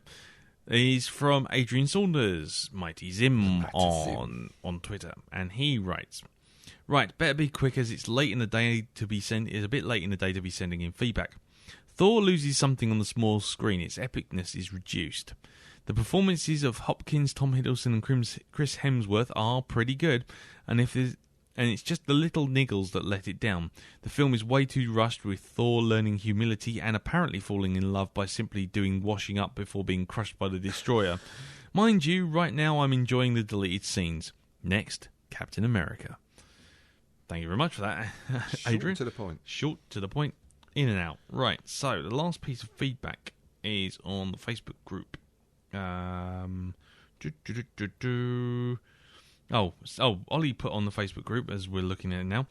"Not that I listen to any other podcast than the Black Dog, but listen to Hollywood Babylon with Kevin Smith, Ralph Garman, and Raph has seen the screening of the Avengers and says it's fucking awesome. Yeah, I'm afraid it's just going to be shown in 3D. What?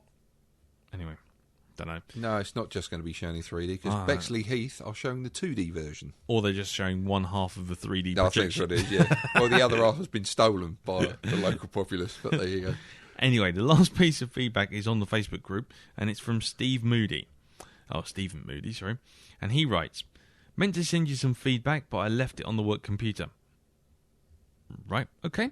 That's like my dog ate it, isn't it? Yeah. Anyway, he writes, "Thor was the biggest surprise for me out of all of the Avengers films, as I was not a fan of the comics and had very little expectations for a film, but it turned out to be very good.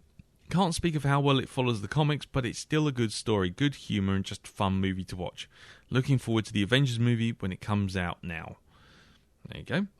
And last but no means least, before we get onto the MP3 feedback, Mark McCoo writes, "I wanted to send in feedback, really realised I can't be really asked." I realised I can't really be asked. So there you go. Okay. Yes. No problem. Yeah, there you go. Thanks very much for that. But it's like, Andy replied, "That in and of itself is feedback." And then Mark replied, "That's pretty zen." To which Andy replies, "You know what? It's almost a haiku. I went to send in feedback, realised I can't be asked, gone to pub instead." There you go. So, thank you very much for all the written feedback. Now, we're obviously going to have to move on to the MP3 feedback. Well, as ever, we're going to start off with our friend Colin, who's doing the Raw Footage podcast, which is raw-footage.co.uk. And let's hear what he has to say about Thor. The first thing I'll say is that I really like Thor. And in order to defend that position, I will go through a series of issues which I expect to come up. The first one is one I've already seen on the Facebook group, and that is the scale of this film, particularly the scale of Asgard. And for me, that wasn't a factor at all. I did think that Asgard felt big and grand enough, but even outside Asgard, I think this is not a film which wants to be grand or epic. Another issue which I think is likely to come up is the casting of Kat Dennings. I love Kat Dennings in this film. I've loved her as an actress since I saw her in Nick and Nora's Infinite Playlist. And quite frankly, I'd take her over Natalie Portman any day. But for me, she does exactly what you want from comic relief.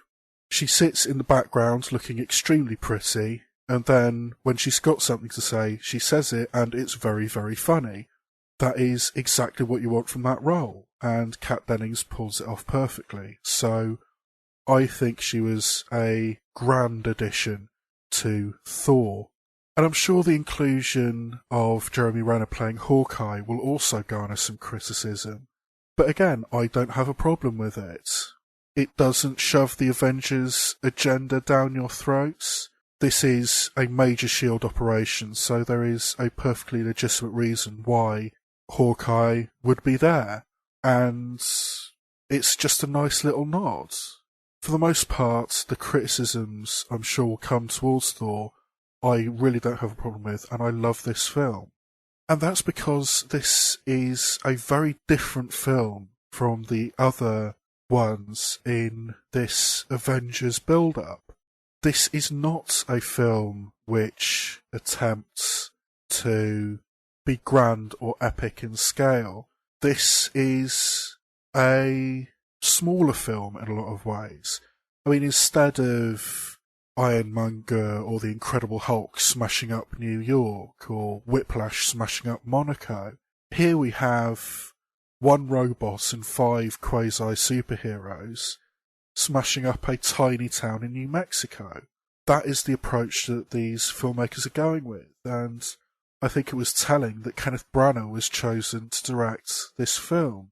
Instead of grand epic battles, although there are moments of epic war-making, what this film seems more concerned with, and I really like it for this, is the relationships between the people.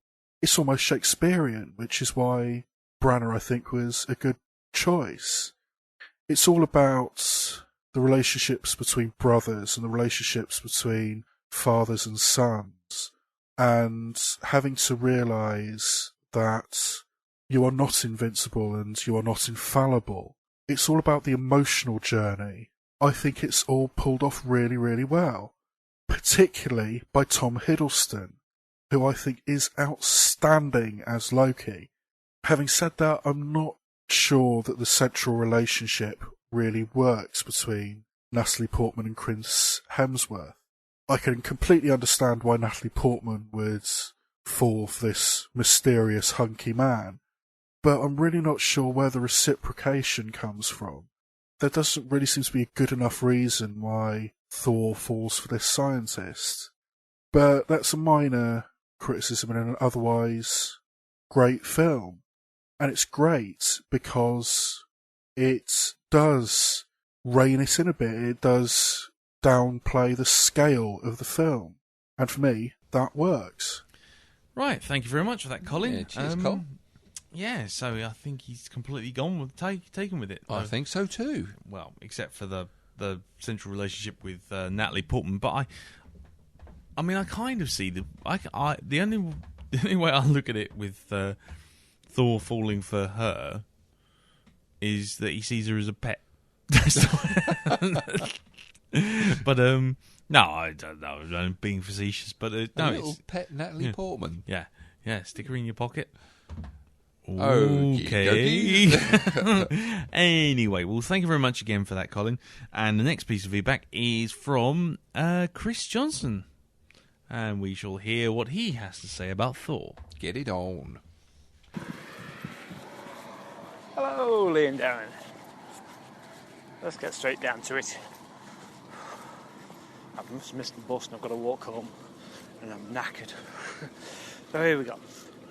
What did I think of Thor? I really liked it. It's one of the enjoyable ones. I even got my partner to watch it. She is no fan of comics or superheroes, but he really liked it too, which I was surprised about. He even said it's about time, a decent film. Because like me and him, but I'm sick of all these big budget turd fests. You know, all these transformery bollocksy movies. All flashing no knickers. You know, so that sucker punchy. Anything I didn't like about the film? Oh, of course I did like it. You know, like the falling in love and is he worthy to carry the hammer again? That all seemed very quick. But if it went on any longer, it would have been a much longer movie. Almost home, I think. I'll see you all later. And I'll also send you some feedback of how I get my partner to watch Sucker Punch when it comes on Sky on Friday. See you later. Bye.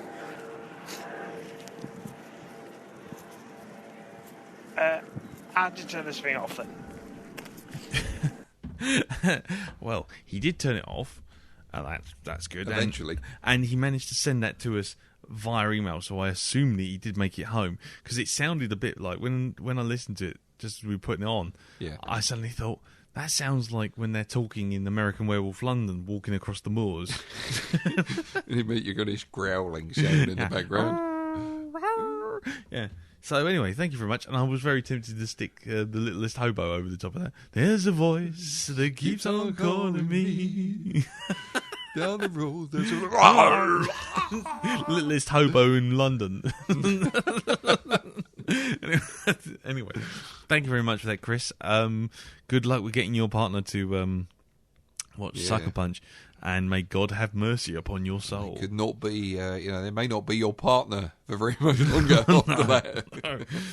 Right, anyway, next piece of feedback, also from the wonderful world of iPhone memo taking, is Neil Shepherd, Commander Shepherd. So let's hear what he thinks of Thor. Hail, Leonis and Doronicus of the Blackdog, and various other Vikingisms. So, we're on Thor already. This has gone bloody quick. When the Thor was first announced, I wasn't really interested at all. The character's a bit odd, a bit old-fashioned. Even when he was made, he was a bit weird. Making a proper Norse god with wings on his helmet, a superhero, unusual choice. But otherwise, he was a bog-standard superhero. He was literally just secret identity, the whole works. That was until J. Michael Straczynski came along. I'm sure you're aware of him, being big B5 fans. And he actually rebooted Thor. I mean, he'd been killed off previously. But he separated him from his civilian identity, which was a doctor called Donald Blake, and made him just Thor. That's the reason for the joke in the film where Natalie Portman gives him her old boyfriend's clothes, and it's a doctor's clothes, and it's got the name Barris Donald Blake on. Just a pun on that. Straczynski then proceeded to go on about the idea of Thor being a real live god in the modern world, and what a real live god would do with that power, what his responsibilities would be, which is kind of the same thing he tried to recreate with his recent run on Superman and failed catastrophically. But Thor was interesting because Kenneth Branagh did it. And when that was announced, that was such a random thing. The idea of this Shakespearean actor coming along and doing all of this, it just sounded crazy. But when you think about it now, it makes perfect sense looking at the film. Because it's this traditional heroic journey. You've got this young hero, a prince, standing to inherit his father's kingdom. He's arrogant, he's spoiled, he's dangerous. And then he gets stripped of his powers, gets humbled, falls in love, learns responsibility, and then sacrifices himself, becoming worthy of his powers, and then he gets those powers back. And it's such a classic story, it's almost cliche. But it's done so well because Branagh, being a theatrical director, has such a good grasp of character, of humour, of fun. And it's perfect. I mean, surprisingly, the action's good. That's the really surprising thing, is that it does still hold up, given that Branagh's just not an action film director, but it does work.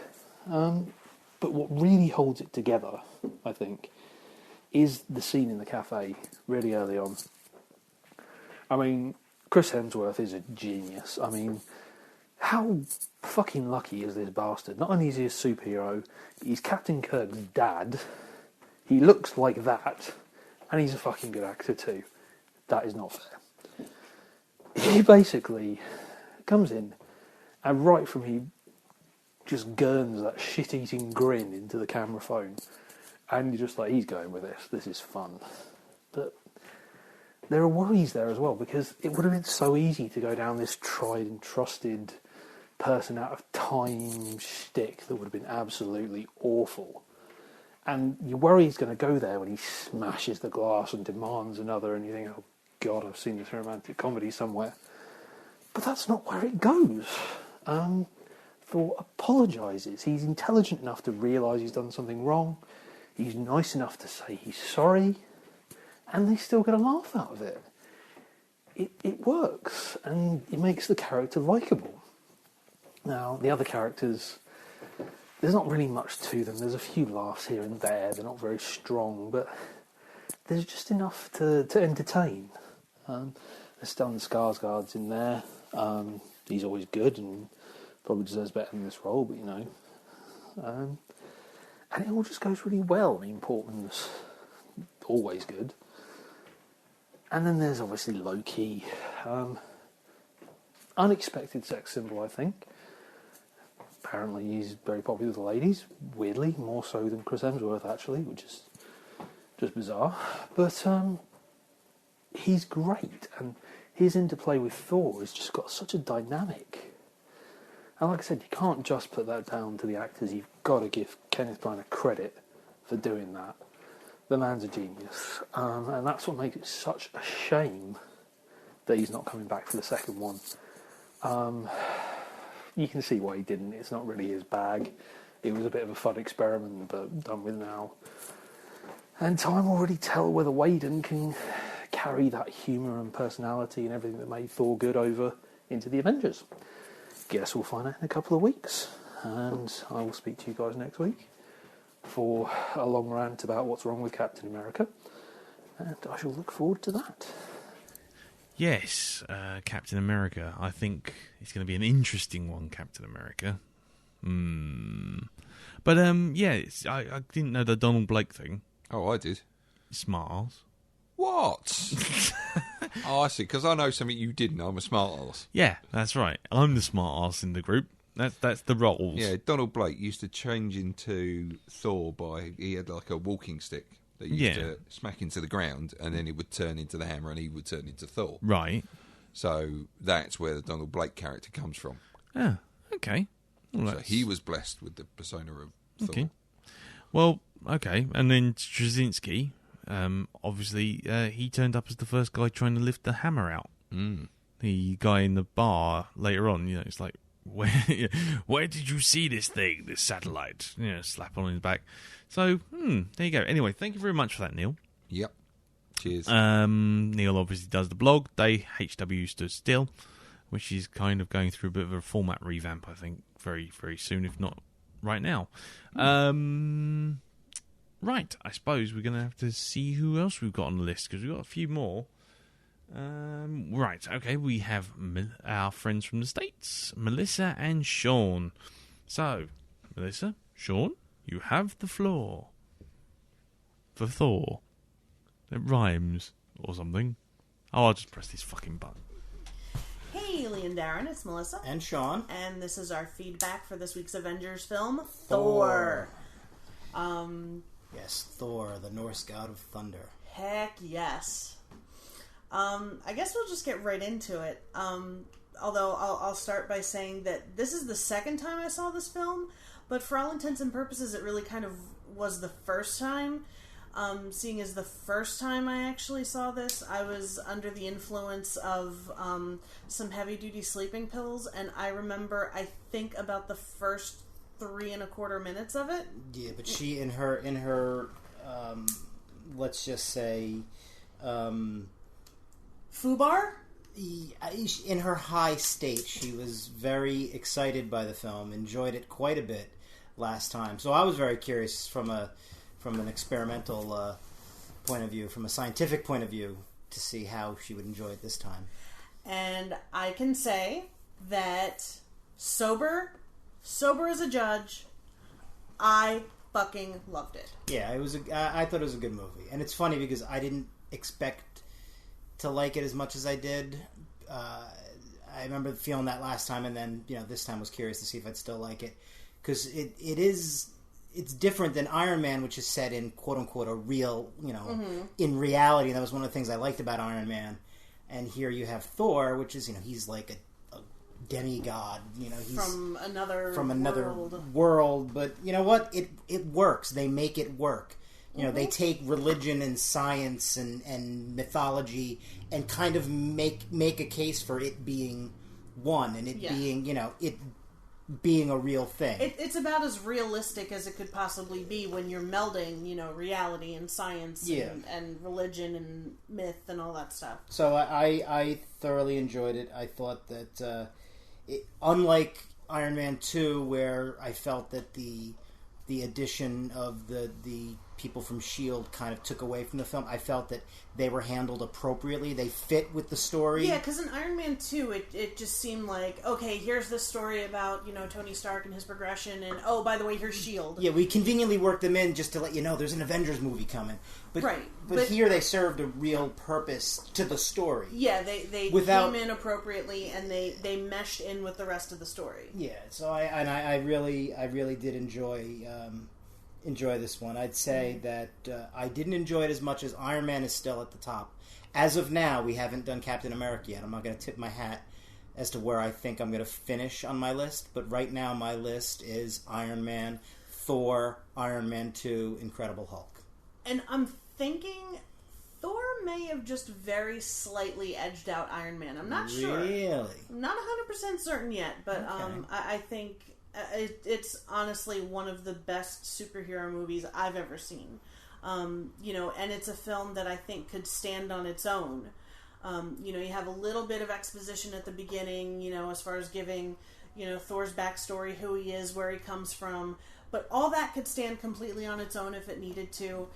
So you don't have to have been, any kind of comic book fan to get into this movie. Mm-hmm. It's just a really great movie. It's got a great story. The special effects in this movie are just absolutely amazing. Phenomenal. And yeah, it's a gorgeous movie to watch. And speaking of gorgeous, it is also a comic book, a superhero movie, an action movie, and yet you can feel that it's okay to have a rainbow bridge in it. Yes. Without losing its masculinity, it has a rainbow bridge. It's not so much fabulous as fabulous, and that's pretty damn okay. So, 2 thumbs way up, 2 hammers up. Yes, and same here on my side. And that's pretty much it. Yeah, absolutely no complaints about this movie. Loved it. We'll watch it again and again and again and again. And but I'm still looking very much forward to Captain America. Yes. So, yeah, that's it. All right. Peace out, Valhalla. Bye. Bye. Bye. Thank you very much for that feedback. I'm wondering whether or not Melissa was on the Chris Hemsworth rippling. I think she's been influenced by the rippling. I don't think there was rippling. I think so. But no, it's I think she could have had Chris Hemsworth just go around taking the rubbish out for an hour and a half, and I think she would have been happy with that. But she never said anything about it. No, it doesn't say anything. But it was just you can tell it's undercurrent. Yeah. Well, anyway, doesn't matter. It's cool. Yes, it is a gorgeous film, and I have to say that we didn't really mention the special effects. Special effects are wonderful. They are very good. I have to say, I mean, watching it in high def as well, it really kind of there are scenes there that show you why you paid for a Blu-ray player. Exactly. And I like the fact that the Rainbow Bridge is fabulous, not fabulous. And it is actually a rainbow bridge as well. It's got many different colours. Yeah, but it's cool because it just gets treated like a bridge made of crystal that just happens to reflect light and be rainbow. Yeah, it's cool. Yeah, the more I think about it, the more I'm kind of coming down on the fact that I'm probably being overly critical. Well, you've got to admit it once or twice, and at least this way I can kind of come out with a sort of saving face. Yeah. If I have to do this on something like Sucker Punch, I'll probably have to throw myself under a car. Oh, good Lord. But anyway, so thank you very much for that, Melissa. Thank you, Sean. Indeed, guys. I'm going to be interested to hear what you think of Captain America. It sounds like you haven't watched it before, so could be interesting. But anyway, moving on. Thank you again. The next one is Martin Thompson and Glenn. I've lost your surname again. Never mind. Martin and Glenn. I'm very sorry, Glenn. I'm very sorry. I'll probably hear it in the blooming feedback. You're gonna get ribbed for this one. I'll probably, yeah. Anyway, so Martin and Glenn, let's hear what they have to say about Thor.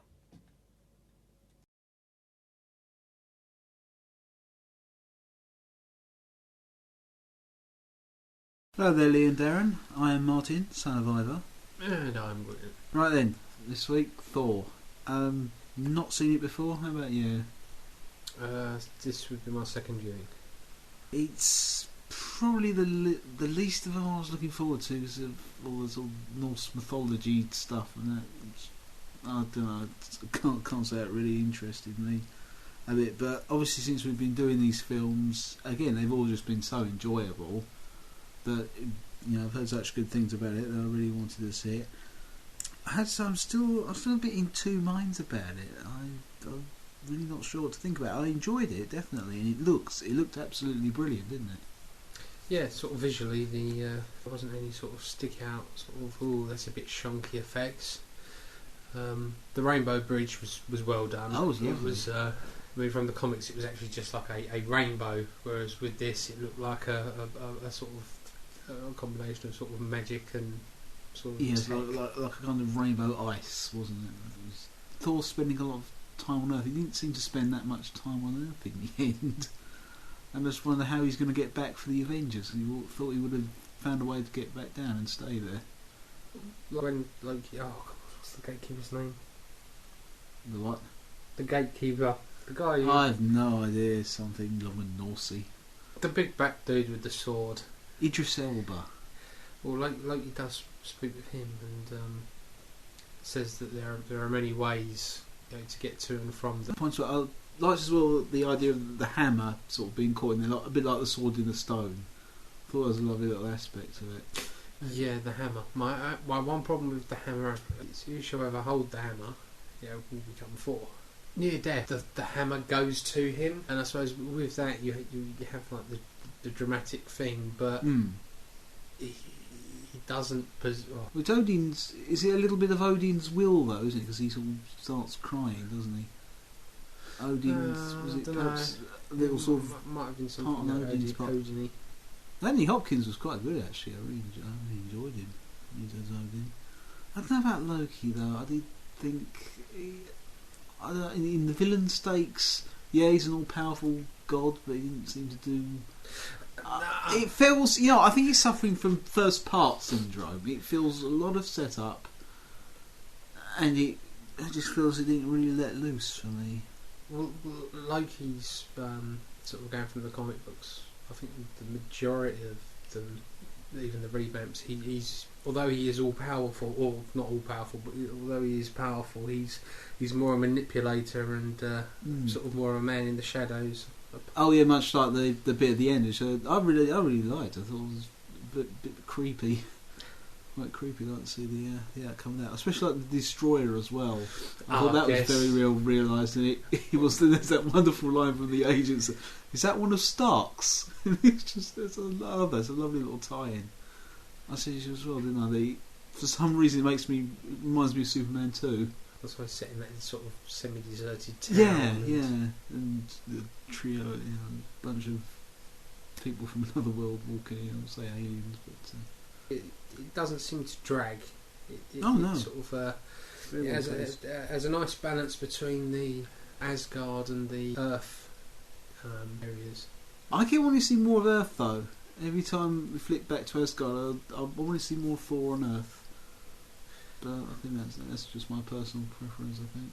Well, that was the more humorous-y type. And they did. I don't think they ever played the fish out of water stuff, did they? No. And it could have been a lot worse. They could have really taken the piss out of the character, but they didn't. I mean, again, it's like we were talking about with Iron Man 2. I mean, Thor starts off as a bit of a dick, but of course he's going to go on this journey and self-discovery. Right, anyway, final thoughts. I can't say I enjoyed it as much as I thought I did, but it was still a very entertaining film, and I'll definitely have to give it another go at some point. Definitely entertaining, and a nice way to show S.H.I.E.L.D. as finally becoming an organisation rather than sort of Keystone Coppers. We see a lot more of them this time round, I think, don't you? Because you get more of a feeling of operation. Yes. Yeah. Okay, well, that's us for this week. See you next week with Captain America. Bye-bye. And farewell. Right, thank you very much for that, guys. Yeah, cheers. Yes, so, S.H.I.E.L.D. aren't Keystone Coppers anymore. Do you think that's... I can see Samuel Jackson in a little blue hat. chasing everyone around with waving a little truncheon in a sort of comedic car, yeah. Okay, well, thank you very much for that, guys. Yeah, his truncheon is the one with badass motherfucker. Bad motherfucker on it. Yeah. Hope you watch it again, Martin, and come down more on the side of positive, because it is a good film. I know how you feel with the first time round, because I felt very sort of like the first time round. I even mentioned it on the cast some time ago, but I think you did, yeah. Yeah. But nevertheless, it's a good film. And thank you very much for sending your feedback in. Right, okay, we've got 2 pieces of feedback left. The first is from Gary Horsehead Stead of the Penny Whores AA Road Membership, MOT, RAC. Stamp clicker. I'm just... I don't know. Dr. Teeth, The Electric Mayhem, Four Seasons Chinese Restaurant, Chuckle Hut Dartford... Seven Roads to Samurai. I don't know. Anyway, it's him. Let's see what he has to say about Thor. What ho, Black Doggers? Yes, it's Gary Horsehead here once again. Give a little bit of feedback on the latest movie, which I hope is Thor. Otherwise, I've been watching something completely wrong. I've got to start by saying that this film is amazeballs. I love it. It's brilliant. The whole sort of mythology thing going on with built-in myths of that we know and taking it and swapping it around. I love it. It's yes. I never read the Thor comics as a kid. Never really got into it, but this film kind of makes me want to go back and sort of read the early days and all the rest of it, because this whole build-up of the basis of using the mythology and the Norse mythology that was already there and changing it to suit is really, really cool. And I've got to say that probably Kenneth Branagh, or Kenneth Branagh, depending on who you speak to in the lovely world, is absolutely the right director for this, because it is a very Shakespearean tale. The whole sort of daddy issues that are going on, and seem to have a line running through all the Marvel movies, may I add, is perfect. It's the whole boy who wasn't part of the family dragged in, and shown could have greatness, battling against his brother. It's almost Hamlet-esque in its way, and it's a great part that's played not only by the very, very well built Chris Hemsworth, but also I think the guy who steals this film, Tom Hiddleston as Loki, because he is perfect in this.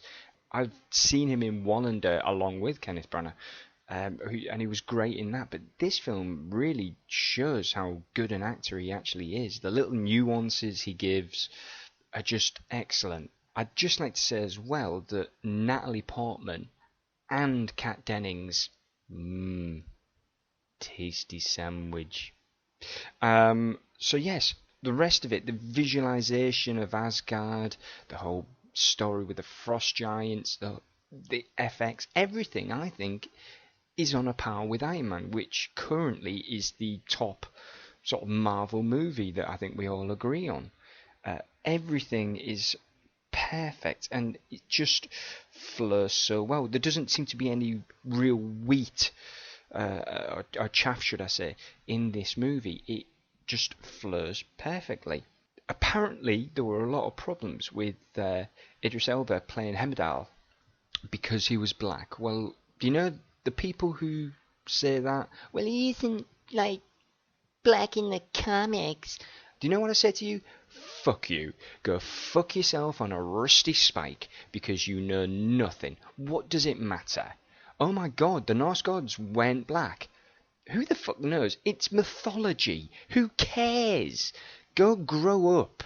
Jesus Christ. The other thing I'd like to say, Natalie Portman.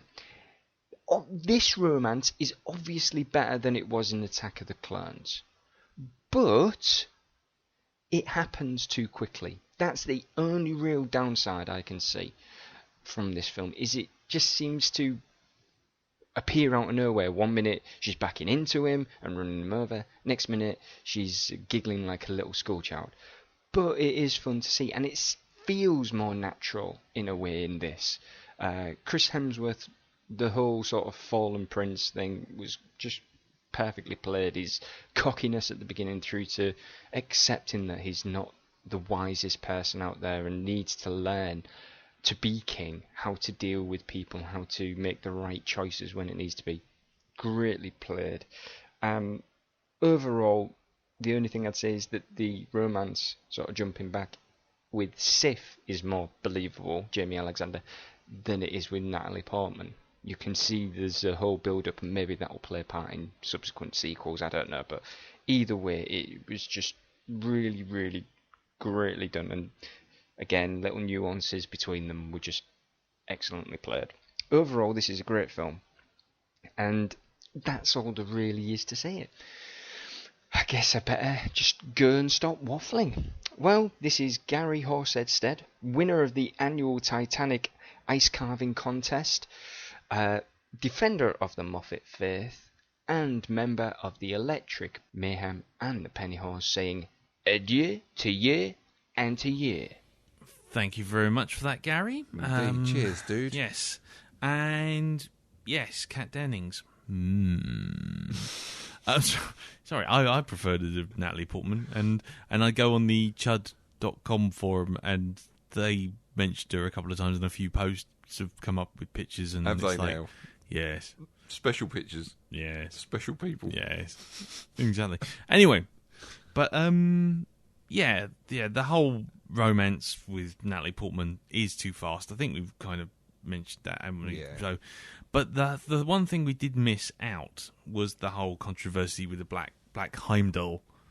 And I kind of agree with you. If you can't see past the fucking colour of the skin to a mythical creature, and it's just like, oh, fucking grow up. I think what people have to realise, it's not real what the person is. It's how they play the role. It's like another classic example of this, where colour was kind of an issue with some people, was Michael Clarke Duncan as the Kingpin in Daredevil. God, now, yeah. As far as I'm concerned, he was perfect for the role. He's built like a brick shithouse, and he's got a voice that, you know, fishes at the bottom of the ocean can hear. Yeah. You know, because it's so deep. He was perfect for the role.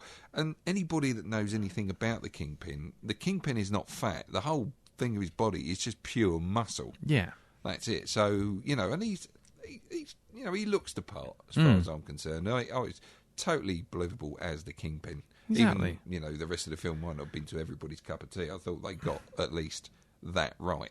Yeah, I mean, you know, with Heimdall, I mean, to be quite honest, firstly, you know, go right back to basics. It's like, so fucking what? That's your first problem. Straight away, it's like, yeah, you want to make he's Black Heimdall. Okay, fair enough. So what? It's like, I get people wanting to be pure to the comics, but not the fact that if that's the only thing you can come up with, then that's not you being pure to the comics. That's you just being a bigoted fucktard. It's like, what does it matter? What does it matter if he's a white guy, a Chinese guy, even a woman standing there doing this? So very alone. Here's the Rainbow Bridge. The only time colour really mattered in a film series was the Batman series, because they couldn't quite make up their mind whether he was black or white. Harvey Dent. Oh, God, yeah. So first he's Billy D. Williams. And next here's fucking, what's his Tommy face? Lee Jones. Tommy Lee Jones. Yeah. You're like, hip, happy fair, no. Yeah, but the thing is, that's not even a race thing. That's just fucking two idiots. That's bad continuity. That's all that is. But it's like, I mean, to be quite honest, it's just the whole Heimdall thing. I mean, you know, we're sitting now like 18 months down the line from all the development stuff that was coming out, and the shit that was coming out about that just said so much about fandom. Yeah, that really disappoints me. You know, the whole Mass Effect thing. You know, about Take It Back, this, everything. It's just for fans who proclaim to like stuff that's fantasy and has open mind and has broad horizons and shows you a better future, presumably. Sci-fi fans seem to be the biggest bunch of closed-minded fucktards when they want to be. And it's just like, and I include myself in this because, you say, no, it's my way or the highway. But it's like, really? Colour doesn't matter. It doesn't matter. It really doesn't. Gender doesn't matter, really. I mean, it's only if the role demands that someone must have a romance or situation like this, which demands a gender role specific. But, I mean, even then, it really doesn't fucking matter. Talking about gender, I mean, let's take a look at, this is all getting a bit serious, isn't it, really? Starbuck from Battlestar Galactica. Exactly. I mean, first, Starbuck as being, like, Dirk Benedict. But to tell the truth, now when I think of Starbuck, I think of Katie Sackhoff, now. Yeah, and I've never wanted to be a cigar so much in all my life.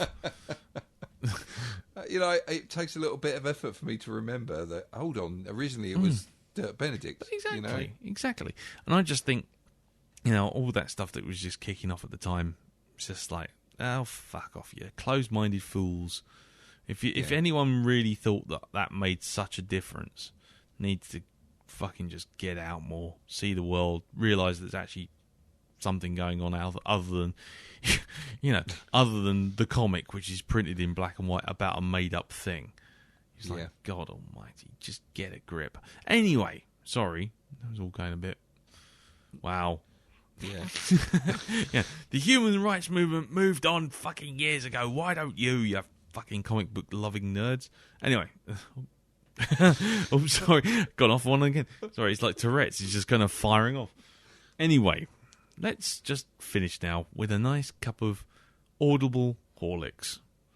Well, of course, we are coming to our last feedback of the night, and it is, of course, to tuck you in to bed. Just to tuck you in and say goodnight with the lavish, lush tones of Mr. Jiminy Jim Moon of Darlington. Take it away, Jim. Well, the credits have just rolled on Thor, and for a second time, I thoroughly enjoyed that movie. Now, I remember a lot of eyebrows being raised when it was announced that Kenneth Branagh, old Cuddly Ken, would be directing this particular entry in the Avengers saga. However, you've got to say, old Ken, I think, pulled it off. It looks great. There's fantastic action. Plenty of humour, which I think is quite necessary, given the subject material could come off as rather silly if you played it too straight. But at the same time, he plays it straight enough so the storyline has impact. Indeed, the unfolding narrative, with all the father-son issues, could teach Ang Lee a thing or two about how you handle a comic book property and give it some heart, soul and brain. I mean, even Natalie Portman was fairly decent in this, which, after the last outing I suffered, I watched her in Attack of the Clowns, was a mighty relief. Which just goes to show what a difference a director can make to the performance an actor puts in. Of course, being a thespian lover himself, I expected we'd have good performances. However, what impressed me the first time, and impressed me again, is the grasp old Ken has on delivering these big superhero action sequences. The man's a natural. I'm only sorry he's not coming back to helm the sequel.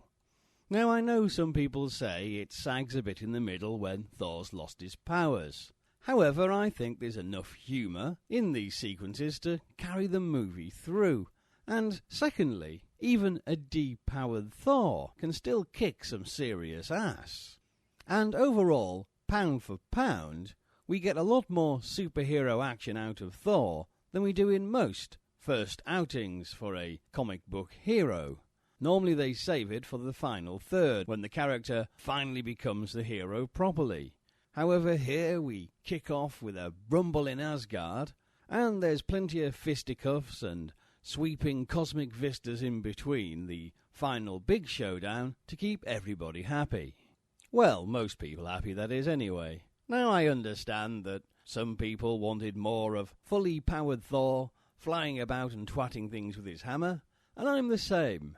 But with this movie, I think it's a case of it's so well made you want more, rather than it failing to deliver all that it should have done.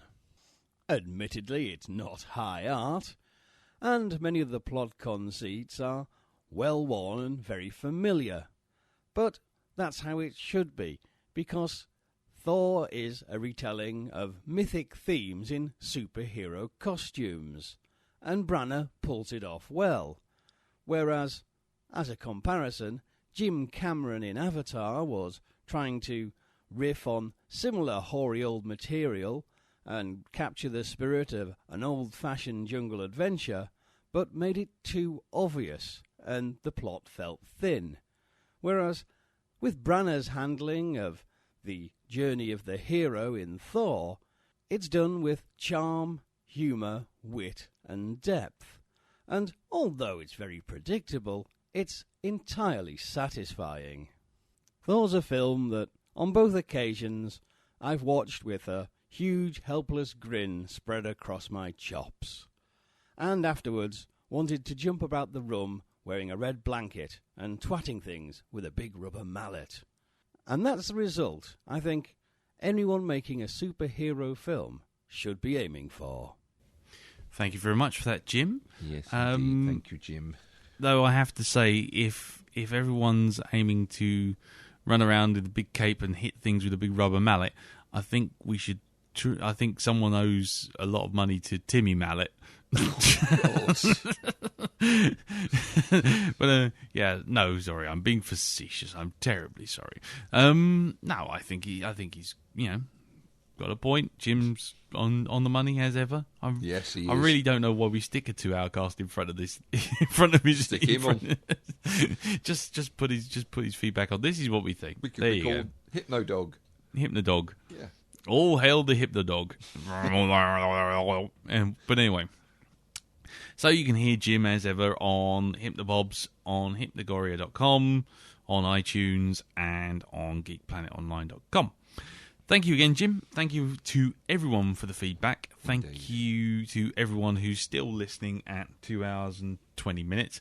And yeah, the secret word today is hammer. But anyway, so it's time to wrap it up. Obviously next week is the final episode for the Avengers run-up, which is, of course, Captain America. Now, also next week, we will endeavour to actually see the Avengers, which will probably be on the weekend. Now, I'm trying in two minds whether or not we'll do that and then put that episode out on the Tuesday that follows, or whether or not we just do a special pubcasty thing, depending on how we get the screenings balanced and whether or not we go together or whatever happens. But anyway, just keeping you all in the loop. In any case, if you've got any feedback on Captain America with old Chris Evans, not the guy with ginger hair and the silly glasses, then please send it in to blackdog@geekplanetonline.com, or put it up on the Facebook group. As you can tell, we actually read it off now.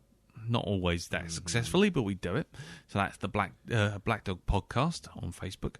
Or send it to me on Twitter as a DM. I'm Cartoon Beardy. And that's about it, really. Darren, thank you very much for being here as ever. Thank you. Yes, especially for the chocolate tea cakes. Yes, my daughter's going to kill you for the chocolate tea cakes. I'm sure she is. Yes, I was gonna mention it all the way through the cast, but I've been very good about that now I think about it. And can I say thank you very much for showing me the disco kettle that you have in your kitchen now. My disco kettle is not the concern of the listeners. It really isn't. What's more of a concern is the fact that you would actually steal tea cakes from my daughter's lunch bag. After I've had tea from the disco kettle. I blame the disco kettle. You've stolen. It made me do it. You've stolen biscuits from a 7-year-old. Yeah. That's how I roll. You callous, heartless bastard. That's how I roll, man. That's right. how I roll. There you go. So if anybody wants to send us tea cakes to replace my daughter's lunch bag, then by all means send it to me and I'll eat them. Anyway, and buy her another packet. Bad for her. Yeah, look, see, look what they do to Daddy. Look. Oh, terrible. Yeah. So much pain. Like these marshmallows. Anyway, this is all getting a bit rambly now, so we shall wrap this up as it is 1 o'clock in the morning. Right, so we shall see you all next week for Captain America. Take care, have a great week, and we'll see you all soon. Tatty bye. There's a voice that keeps on calling me down the road. It's where I'll always be. Every stop I make a new friend. Can't stay for long, just turn around and I'm gone again. Maybe tomorrow I'll wanna settle down. Until tomorrow I'll just keep moving on. Get out of the booth, Jack. No, I like it in here.